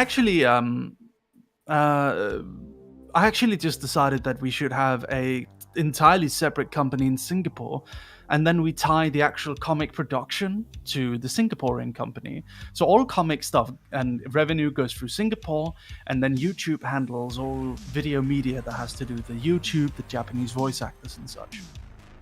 So these are two separate companies that handle two separate parts of the business. I see. So all right, so the Google AdSense is tied to an entirely different country and such. Oh, understood. So, well, the Google AdSense goes to the Japanese company, but that's also because that American withholding tax does not apply to Japan. And so, with that understanding, did you find this daunting when you were setting this up, or did you enjoy this process? How's it been going through setting up your business? Yes and no. I enjoy writing comics. Right. The creative aspect, very rewarding. So I would say, well, I've told this story before, but the whole reason why we were even a corporation to begin with is that it wasn't even intentional. Like, I am not an artist, in case anyone in the audience isn't aware of that. I'm a writer entirely. The way I get art done for my stories is that I commission artists. I pay with my money. I pay artists, and then the artists draw the cut. Yes, that's my art. I pay artists to illustrate my comics because I like manga. I like kind of anime style comics, and that's kind of my passion. And then I collect the revenue, and then I reinvest that revenue into making more art for more comics. So that was what I was doing for kind of years. I was just spending my private money to hire artists, and then I started getting some revenue in, and I just decided to reinvest that revenue and do it more. And that was a hobby for me.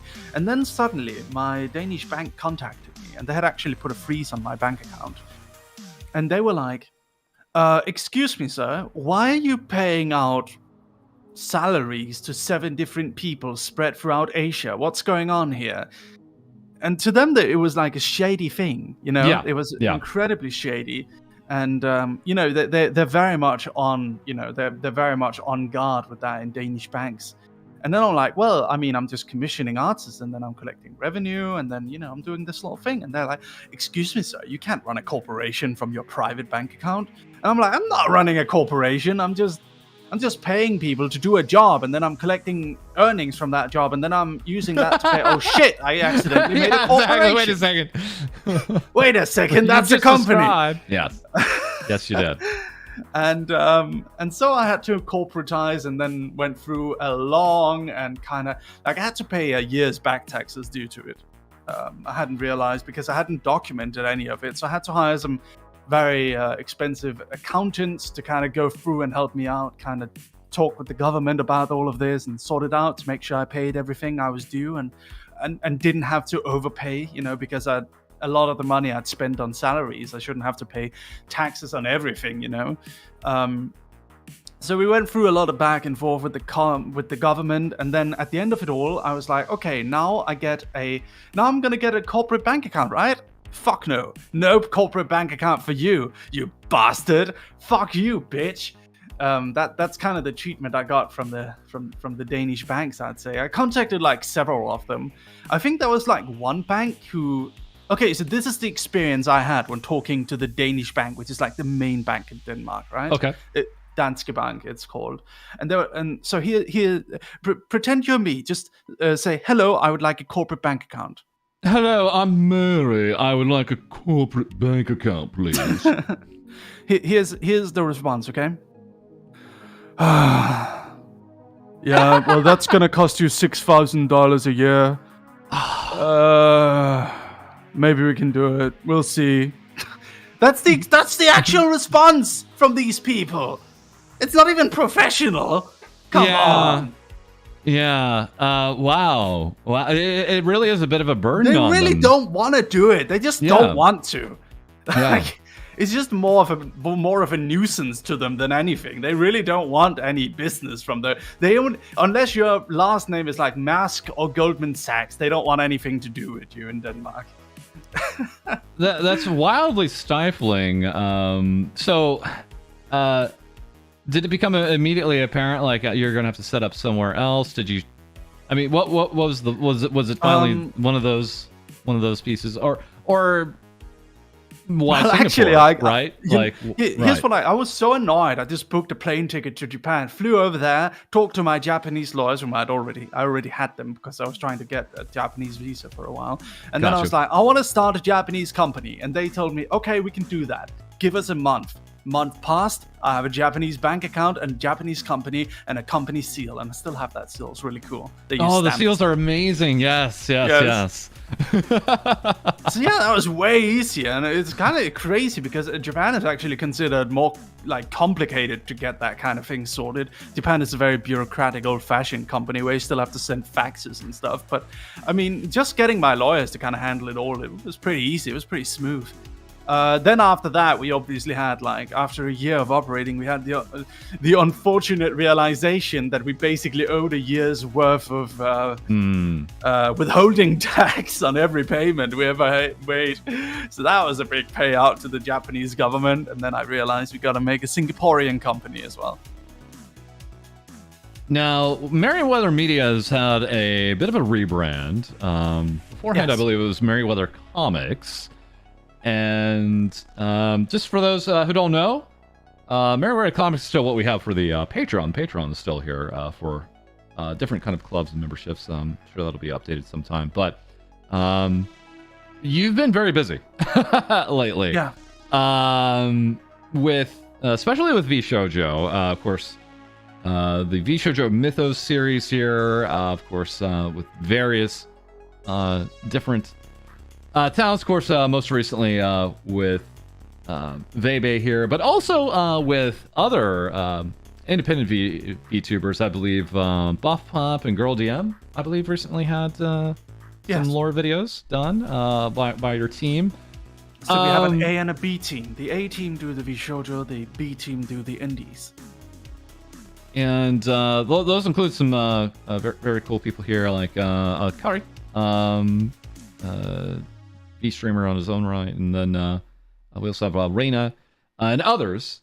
You know, and if I may ask, how'd you come across these folks? Because these folks are multi-talented in their own way too, right? Well, I mean, I met Kari through.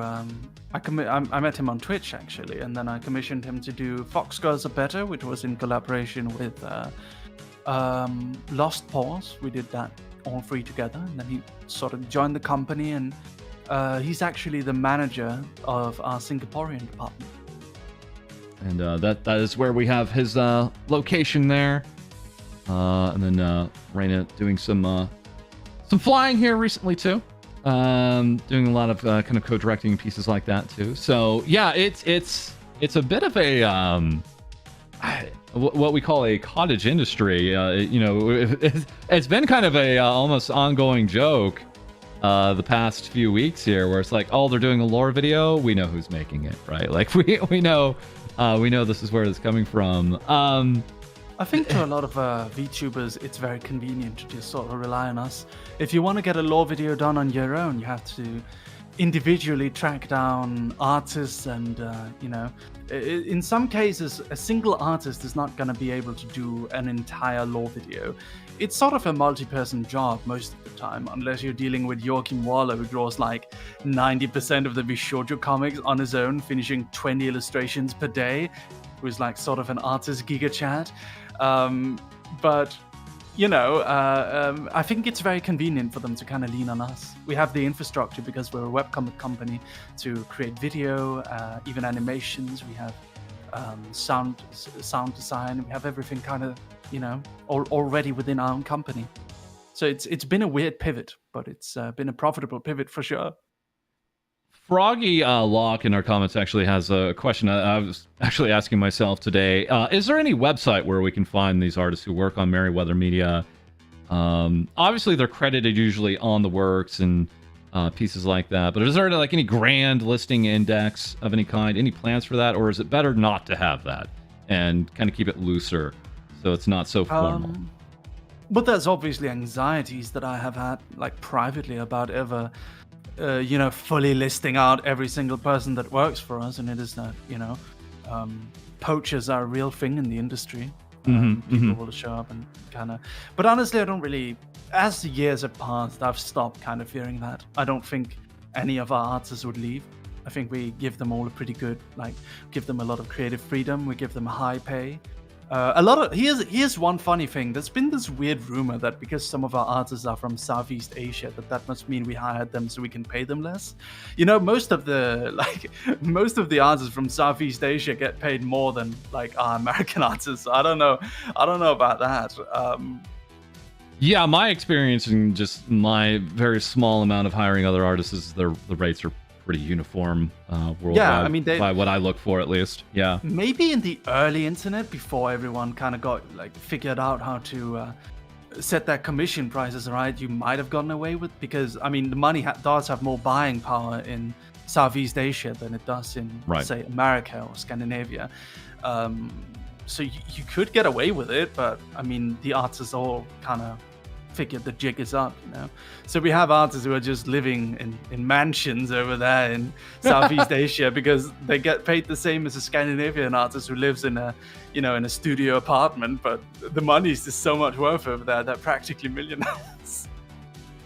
And of course, Lady, you've talked about in the past, you know, the pricing of artists and kind of this kind of uniformity that's expected out of that.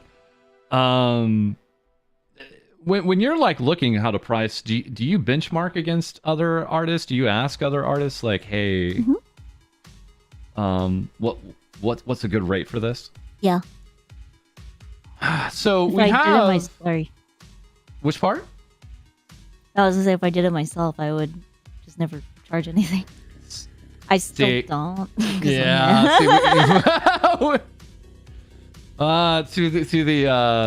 To the pissing off of your friends, you're not charging stuff yet. So one day. But here we have a new look here for Merryweather, and with a new mascot here, actually, Weather. Any expectations that we may have out of this mascot yet? Any plans for this mascot? Well, the mascot is actually like we did. Here's a funny thing: we used to be known as Weather Studios. Oh, really? Way back in the day. Huh. Way before any of our current artists are working with us. Like super early days, there was a small period of time where we were known as Weather Studios, and we had a character called Weather-chan, which was drawn by an artist called Emperpep, and you can still find some of Emperpep's illustrations of Weather-chan. But the idea sort of stuck, and I always thought having a single mascot that we can kind of brand everything under is always better than having, you know, like many different characters. And that always caused some confusion because it was never quite clear. Like we did Internet Explorer Chan for a while, but it was never quite clear and like which character was actually, you know, meant to represent the company. So yeah, it's a mascot for the company. Plans, we got some merch lined up, maybe gonna do some animations, but we'll see. Yeah. That now kind of brings us over to your Meme Girls studio now. There's been a split, so to speak, between Merryweather Comics, now Merryweather Media, and now Meme Girls Studio, turning memes into hot anime babes for likes and retweets since 2018, formerly under Merryweather, now separate studio. And with the main artist right now being Fixes Hang Hoi, the aspect here that I'm trying to I'm scratching my head around it. Don't scroll down on that page. I will not. I understand it's private. I understand it's private for a reason. Yeah, or well, marked as mature for a reason. Yeah.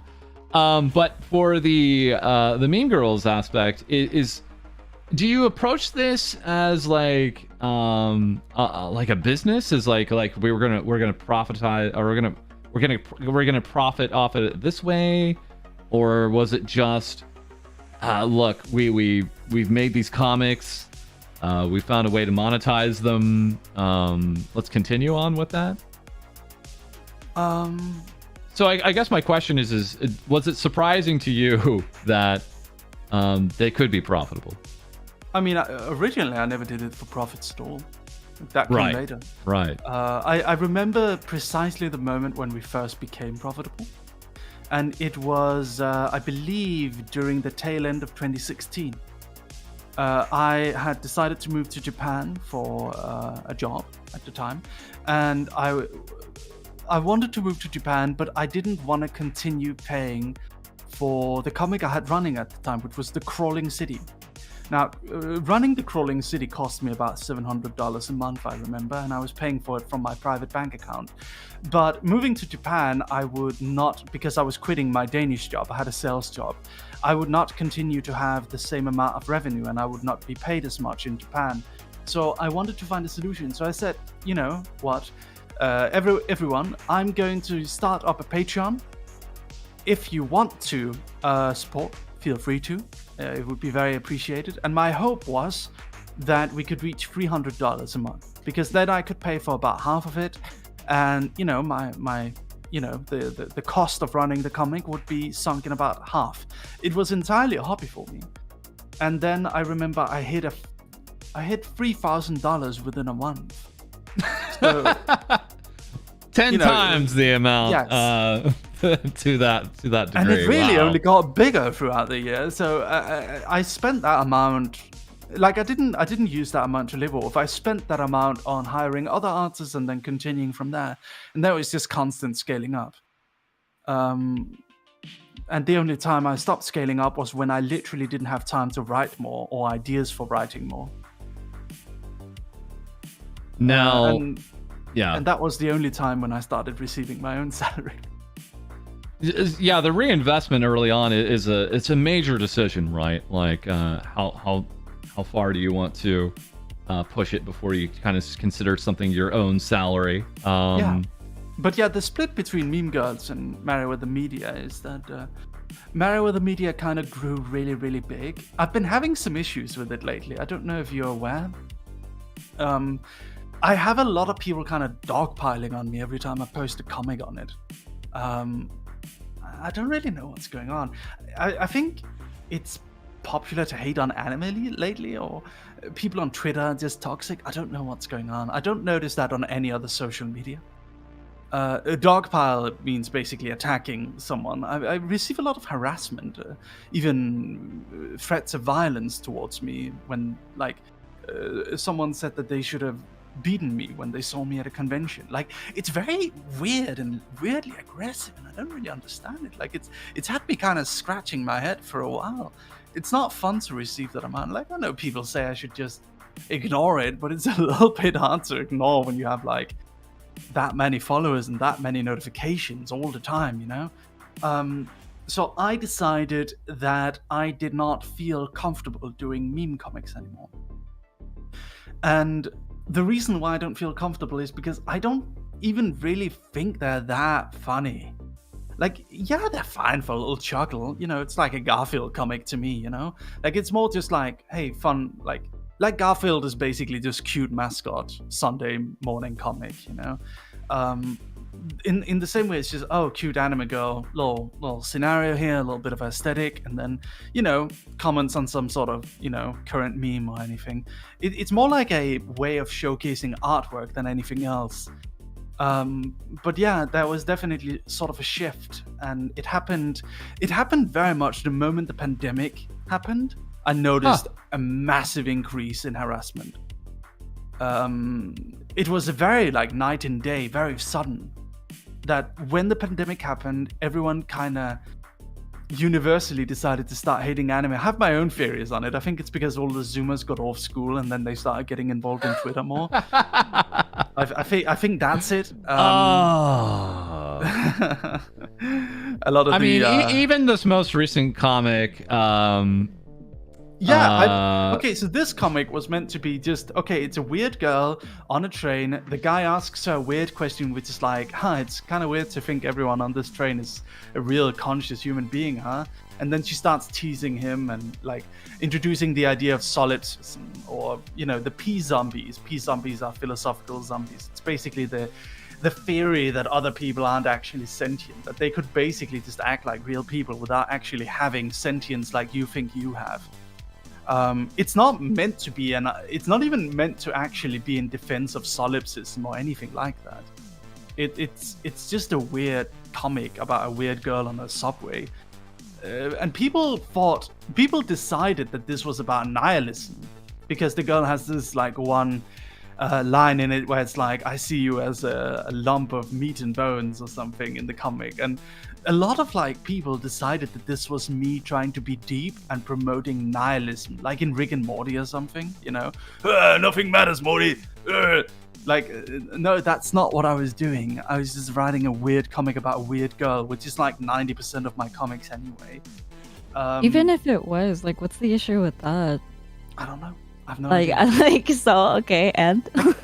So they were taking, like, the stance it was not a good thing, in your view. They were taking the stance that this is in promotion of nihilism, and therefore it is cringe and selfish a lot of people took it very, very seriously. Like they kind of saw it as, I don't know, like they saw it as something offensive. There was also someone saying that it's like an alt-right dog whistle. And then I had some alt-right show up and start talking about how leftists are all NPCs. And like, I don't know what either of you are talking about, frankly. It's nothing to do with anything about that. Mary, have you ever thought about just not caring? Have you ever thought about just putting your work out there and just letting it ride it out? Have you? Okay, so here's the thing, right? Yes, I would like to do that. But I often end up in situations where, because these replies, no matter how much I mute people, these replies show up on my notifications because their account is just, it's just too big. And the comics have gotten to the point where people quote retweeting it can sometimes get thousands of retweets on their quote retweet. Yes. And like it's gotten to the point where it's like a popular thing to kind of, you know, quote retweet and kind of try to find some sort of way to dunk on it, I guess, in the edgy Zoomer anti-anime community. People ratio culture is, I think, what we're looking at here. The ironic Danganronpa fan kits something club on twitter.com. I don't know what's going on. It's such a weird thing. The people who spam Breaking Bad memes all the time. Yeah, I don't know why, but see, the thing is, it's hard to ignore. And sometimes I see someone who has such a wrong opinion and who sees it as such a terrible thing, right? Like, oftentimes I see people saying something like this. Sorry if I'm going off on kind of a tangent. No, feel free to stop me. No, feel free. Sometimes I see people saying something like this, right? It is, he doesn't even draw his own comics. He literally commissions others to draw it.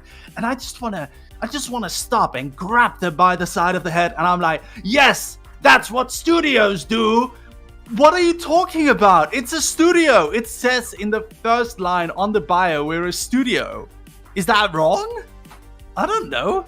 That's no, so it weird. isn't. Literally, like, that says more about them than it does about you. Like, it's what such did a you weird- expect? Do you such know how to Google the word? Studio? It's such a weird, like, kind of, I don't know what to call it. It's like a weird, it's like they think they have a gotcha on me. Oh, Yeah. They don't know how the real world works. That's just it. Like you said earlier, they just don't know how the world works. And their ignorance shows. Yeah, I mean, you can say my writing is shit. Like, feel free to if you want to. I mean... Oh, it's absolutely trash. Okay, lady.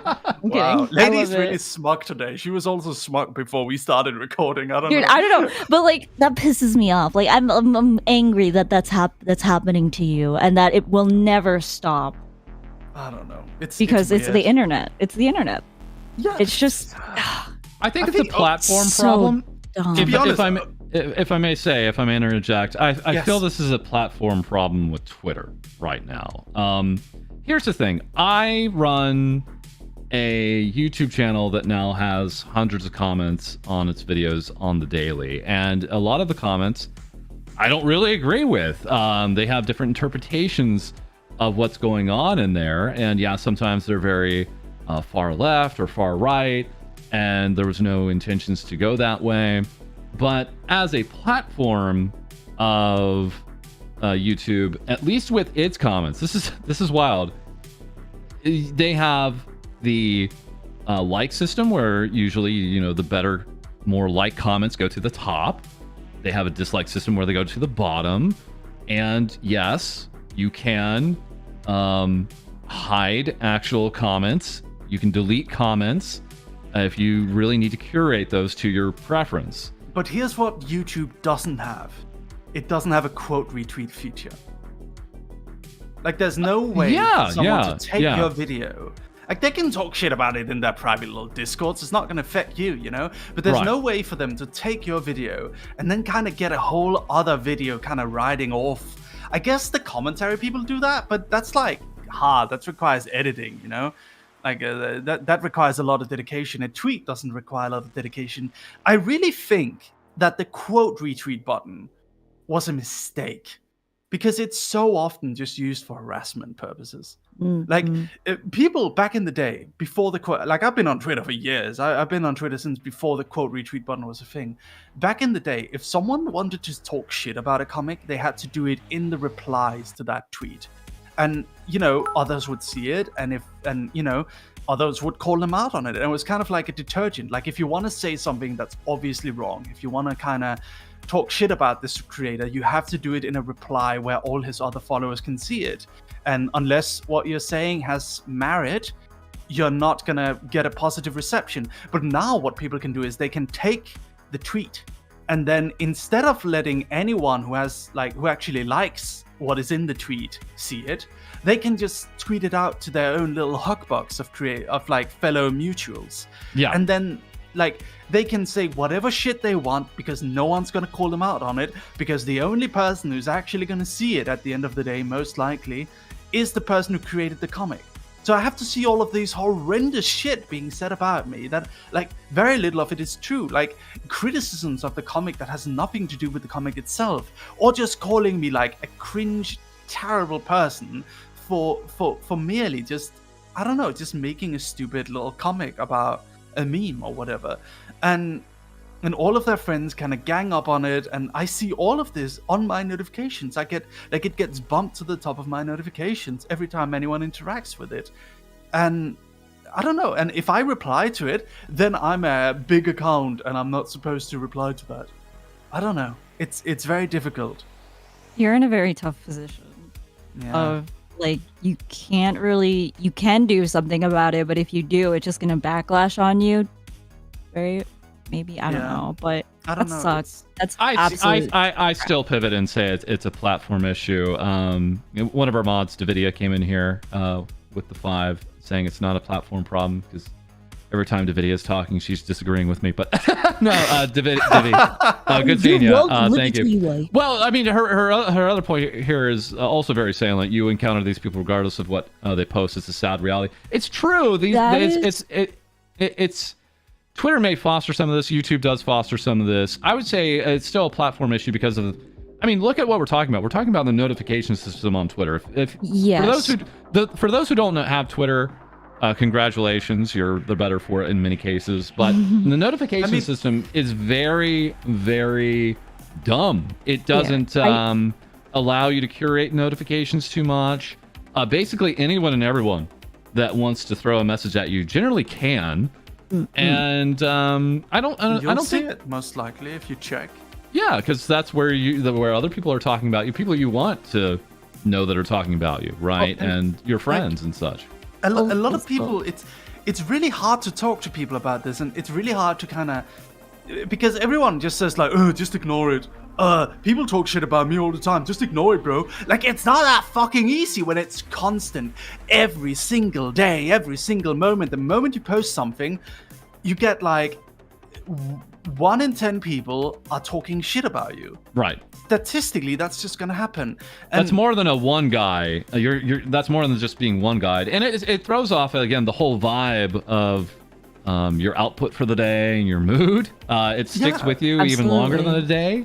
A human being isn't meant to see that many negative things being sent at them at once. It's not healthy for anyone to see that amount of stuff just spewed at you, just hammered in your head at a constant pace. Just walk away from the screen. I mean, it's literally my job, I have to do that. And No. Sorry. It's very hard to explain because very few people have accounts of this size. Yes. 870,000 followers.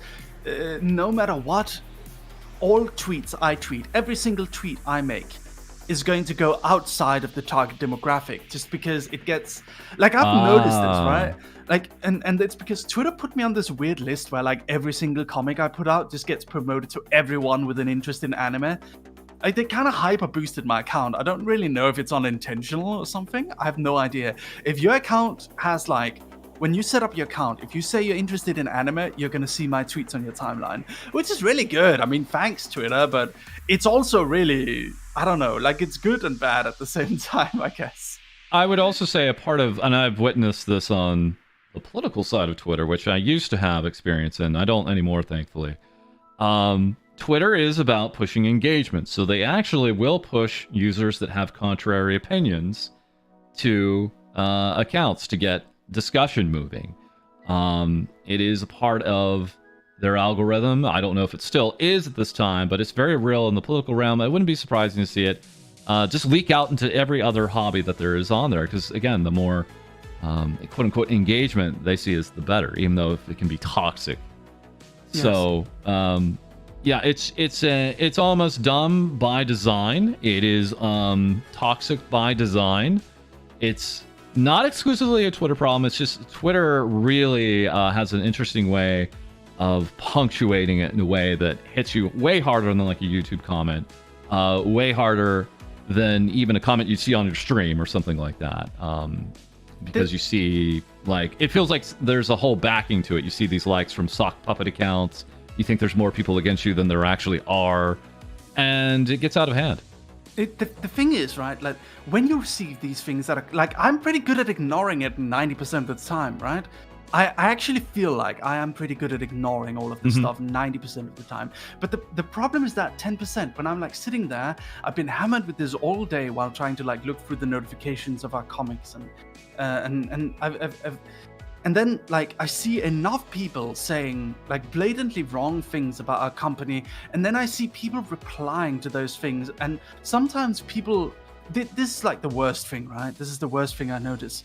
Someone will quote retweet, say like a blatant lie about a company, that I underpay artists, or like just saying something with no substantiation, that like I don't know, like weird allegations about art, like how I take advantage of small artists, which isn't true. Most of our artists have over 100,000 followers. That's not small. Pretty much every artist we have could leave and work on other things if they felt like it. They work with me because it's fun and because they get paid to do comics, which, funnily enough, it's not something a lot of people can kind of make work monetarily. It's actually kind of a tricky thing to set up, profitable webcomics. It's not something most people can do. But anyway, and enough people say lies like that, and then I see people replying in those quote retweets where they're like, "Oh, I thought he was a nice guy. I'm gonna unfollow now." Like, just believing them without anything. And at some point, when you see enough of that, it like tricks you, even if it's like a tiny percentage compared to the amount of people who actually like me. And even like, if you think about it, like a tiny percentage compared to the amount of new followers we get every day, it still sucks to see people who say that they like my comics to then like turn around and say that they now dislike it because one of their friends were just spreading a rumor they heard somewhere on some Discord server that's not even true. And then I fall into the trap of like, maybe I should reply. Maybe I should try to clarify. Maybe I should try to talk to these people. Maybe I'm just polite. I don't insult them. I don't say anything rude to them at all. Maybe if I just act nicely towards them, maybe I can have a conversation, and sometimes I can, but I swear to God, most of the time they don't give a shit. They're just gonna put some like image of Saul from Breaking Bad and then just ignore what I say, because they're not interested in it. They just want to cause chaos. Oh, for sure. They just wanna shout into the void, shout at people who they consider to have, popularity that they don't feel is deserved, and just. It's this weird kind of digital punching bag kind of platform for a lot of small creators, and I don't know, it's not very healthy for anyone, I think. It's quite unfortunate. No, there's actually often times where I've just almost considered just stopping posting comics on Twitter, because other platforms handle this very well. There's no, like, other platforms don't have a quote retweet button. Like, Facebook has, but Facebook isn't very, like, if someone shares your post, you're not even going to see it. That's a good point. Yeah, it's not the platform itself isn't like nagging you to see who is interacting with it and how they're interacting with it. Whereas, yeah, look, I want to be clear here to those that follow us on these platforms. We love your support, but if I had the ability to turn off notifications from accounts with single-digit followers, that might be a real thing I would do. Because those are generally bots, those aren't real, or they're new and sending us trash. You know, Twitter has kind of a thing like that. They have the verified followers notifications. Yes, but that's for DM stuff. I'm talking about notifications here. Oh no, actually not notifications. It's a notifications tab, but it's only available to verified users. Oh, so come it shows... on! What? Really?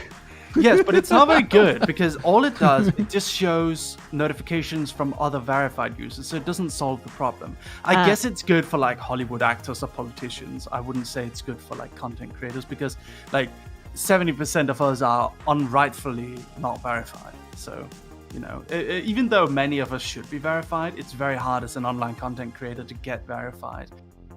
So it doesn't work most of the time. False is so salty. Yeah, that's true. I am, guys.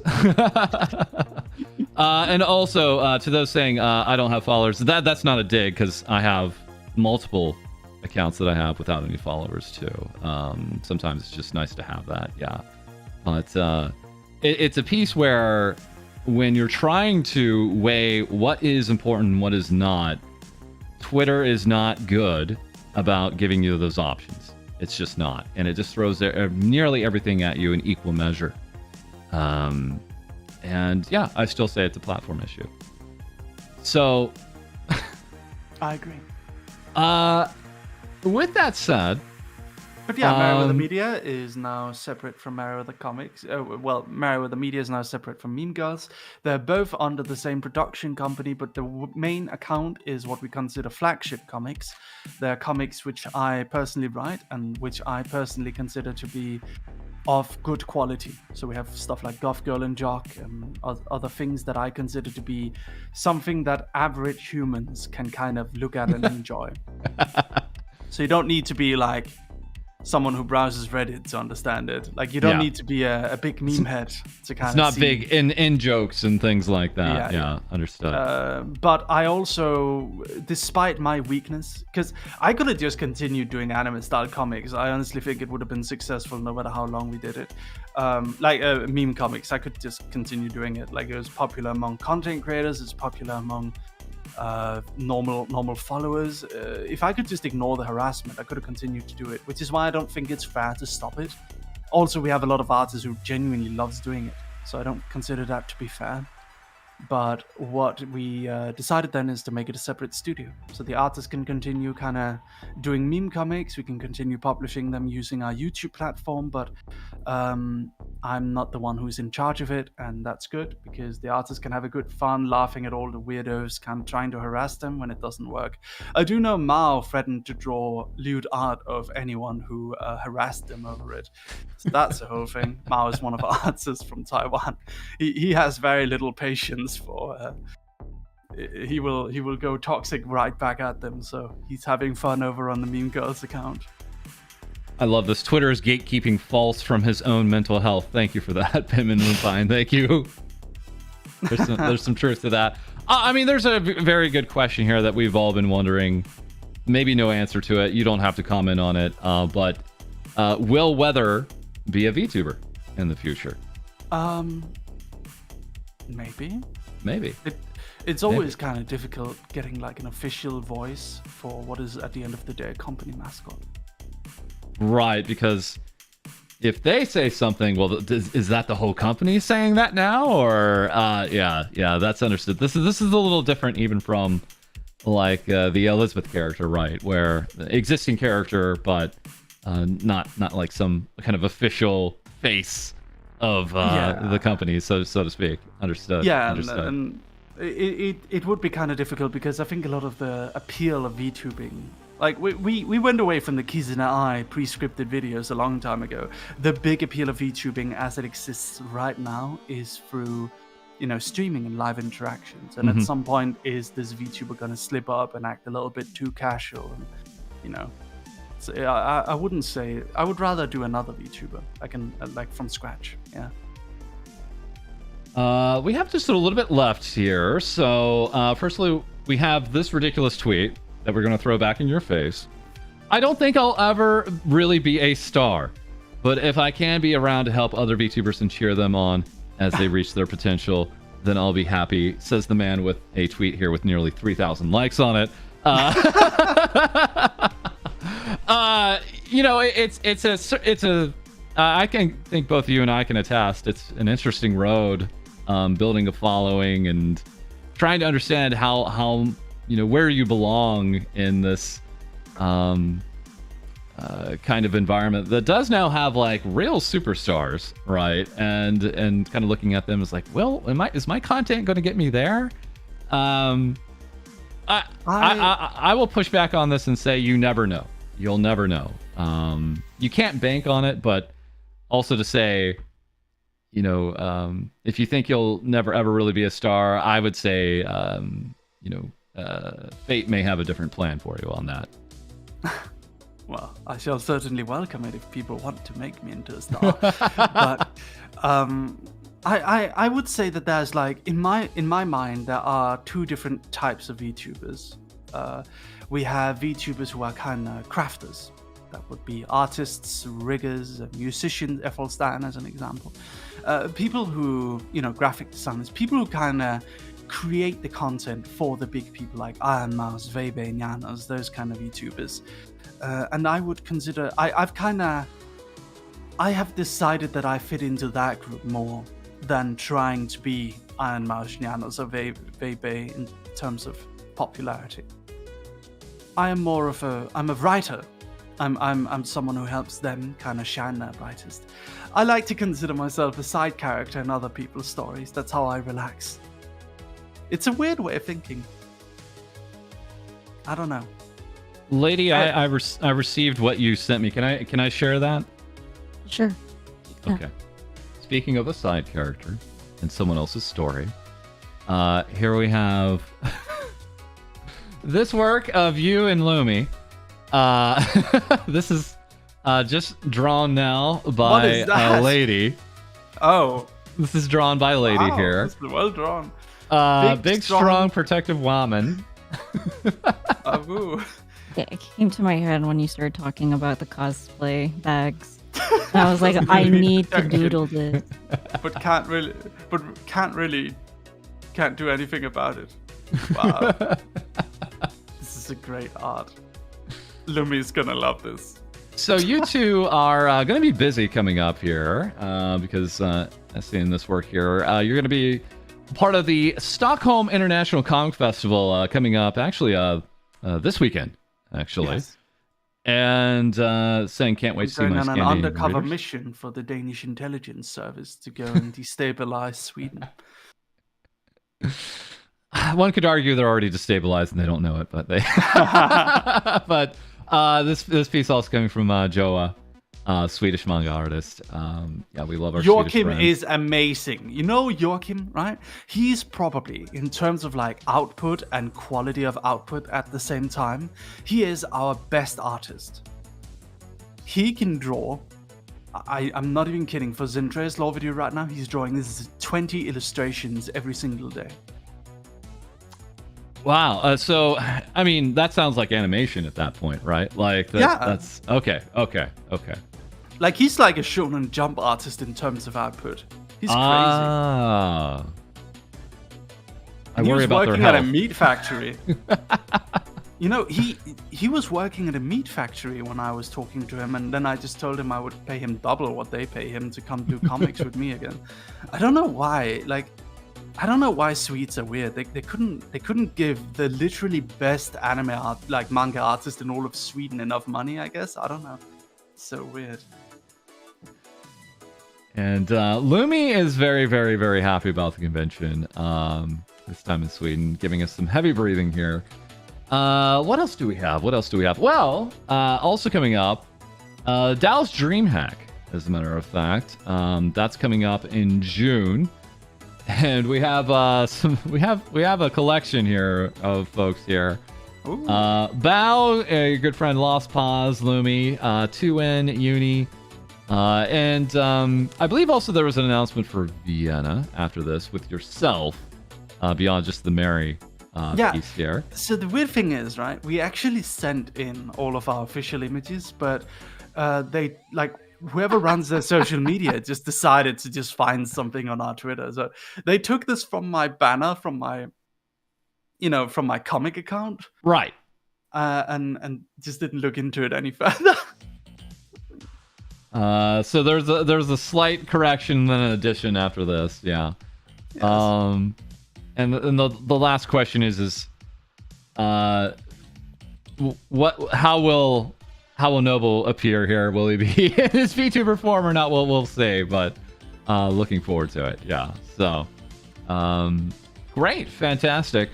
Let me see. Was there anything else? Well, we had just some other news we'll talk about tomorrow for you guys, but Lady here, we do want to update everybody on she is free until summer classes. Hooray, hooray, hooray, hooray. The pain of finals week is behind us now. And we may be seeing some more streams from Lady here soon, as well as more entries out there. Lady finally followed me back on Twitter.com. Twitter.com. She Fantastic. finally found out who Mary is. Yes. So I finally have enough clout for Lady to be willing to follow me back. the real test. Oh. I can't believe I got the Modi Calliope follow before I got the Lady follow. My God. Oh, Mary always dropping the names. All right. Got the lady follow. One day, we can all be so lucky. But anything else? Anything else you'd like to share with us today? Any other thoughts on where Merryweather Media is going? What your kind of personal plans as a VTuber, or anything else? Well, right now we're having a little bit of difficulties with our YouTube channel. So we have over 1 million subscribers, but we actually don't get our videos over 100,000 views lately. And the reason why is because we started dedicating so much manpower and time to lore videos that our output for videos on our YouTube just slowed down to a crawl, which caused the algorithm to assume that we are now unpopular. so they stopped promoting our content entirely. So, I mean, we still have a lot of big popular videos. Like a few months ago, we got a video that got 3 million views. But, I mean, by and large, most of our videos don't even crack 100K, which is very sad. So right now I'm working on getting that up again and running. But obviously it's difficult because we're all on hands for, we showed your lore. Right. We have constant lore coming in all the time. We have to keep moving. So on demanding. That. They're so demanding. I mean, they are. They in the best of ways. They do have the right to be. They're shoujo, Like, if Iron Mouse comes up and she says, Mary, I need a lore video, you don't say no to the Demon Queen. Like, that wouldn't be good. I've left her on red a few times. It's fine. Yes, but again, I left the link there in the chat there for you. That's Merryweather Media. Feel free to give them a subscribe. Check out what they have here. They're getting fairly regular uploads now again. So that's you do that to everyone, False. That's also true. Yes. So awesome. Anything else? Woof woof. And lady, any plans for this week? Any plans for streams from you were maybe thinking of? Yes. Collabs that she has yet to reveal to even me. So I would like to cordially invite you to my Amogus gameplay. Would you like to come murdered by yours truly? You're doing an Amogus gameplay? Yes. An Amogus collaboration. Would you like to join? I haven't set a date yet. But we have to have the newsman involved. What if I told you I've never played Amogus? That's okay. It's fine. It's easy. All right. All I hear is if you're good at lying, you're going to be amazing at it. That's why Saikuno is the #1. I mean, Amogus player. The problem with playing Amogus for me is that no one ever trusts me, no matter what. And oftentimes they just kill me early, just in case. I was feeling that very early on from yesterday's crab game. Even people were immediately running away, and I don't know. I guess our reputation precedes us. So yes, awesome. I mean, when I jump on that platform, they just start pushing me immediately because they know I'm gonna push them, and they're right. They know. Woof woof. There's the laugh we were all waiting for. Thank you, thank you, thank you. All right. All right. It sounds like it's happening here, folks. Thank you very much, Einhander, for the other 5. Thanks for the likes down below. Again, that'll help push out not only the stream, but the VOD later on, so more people can see more from Mary. All right. Anything else, lady? We're good? Mm-hmm. All right. Make sure to tweet that art. Lumi's gonna like it. Yeah. Get that up. All right, folks. Thanks again for stopping in today. Again, we'll be back tomorrow on Twitch with more things VTubers say for you soon. And ladies and gentlemen, please do stay tuned for the news about the Among Us collaboration where I shall murder your host, FalseEyeD. Make sure you click the subscribe button. Woof woof. Later, everybody. Bye.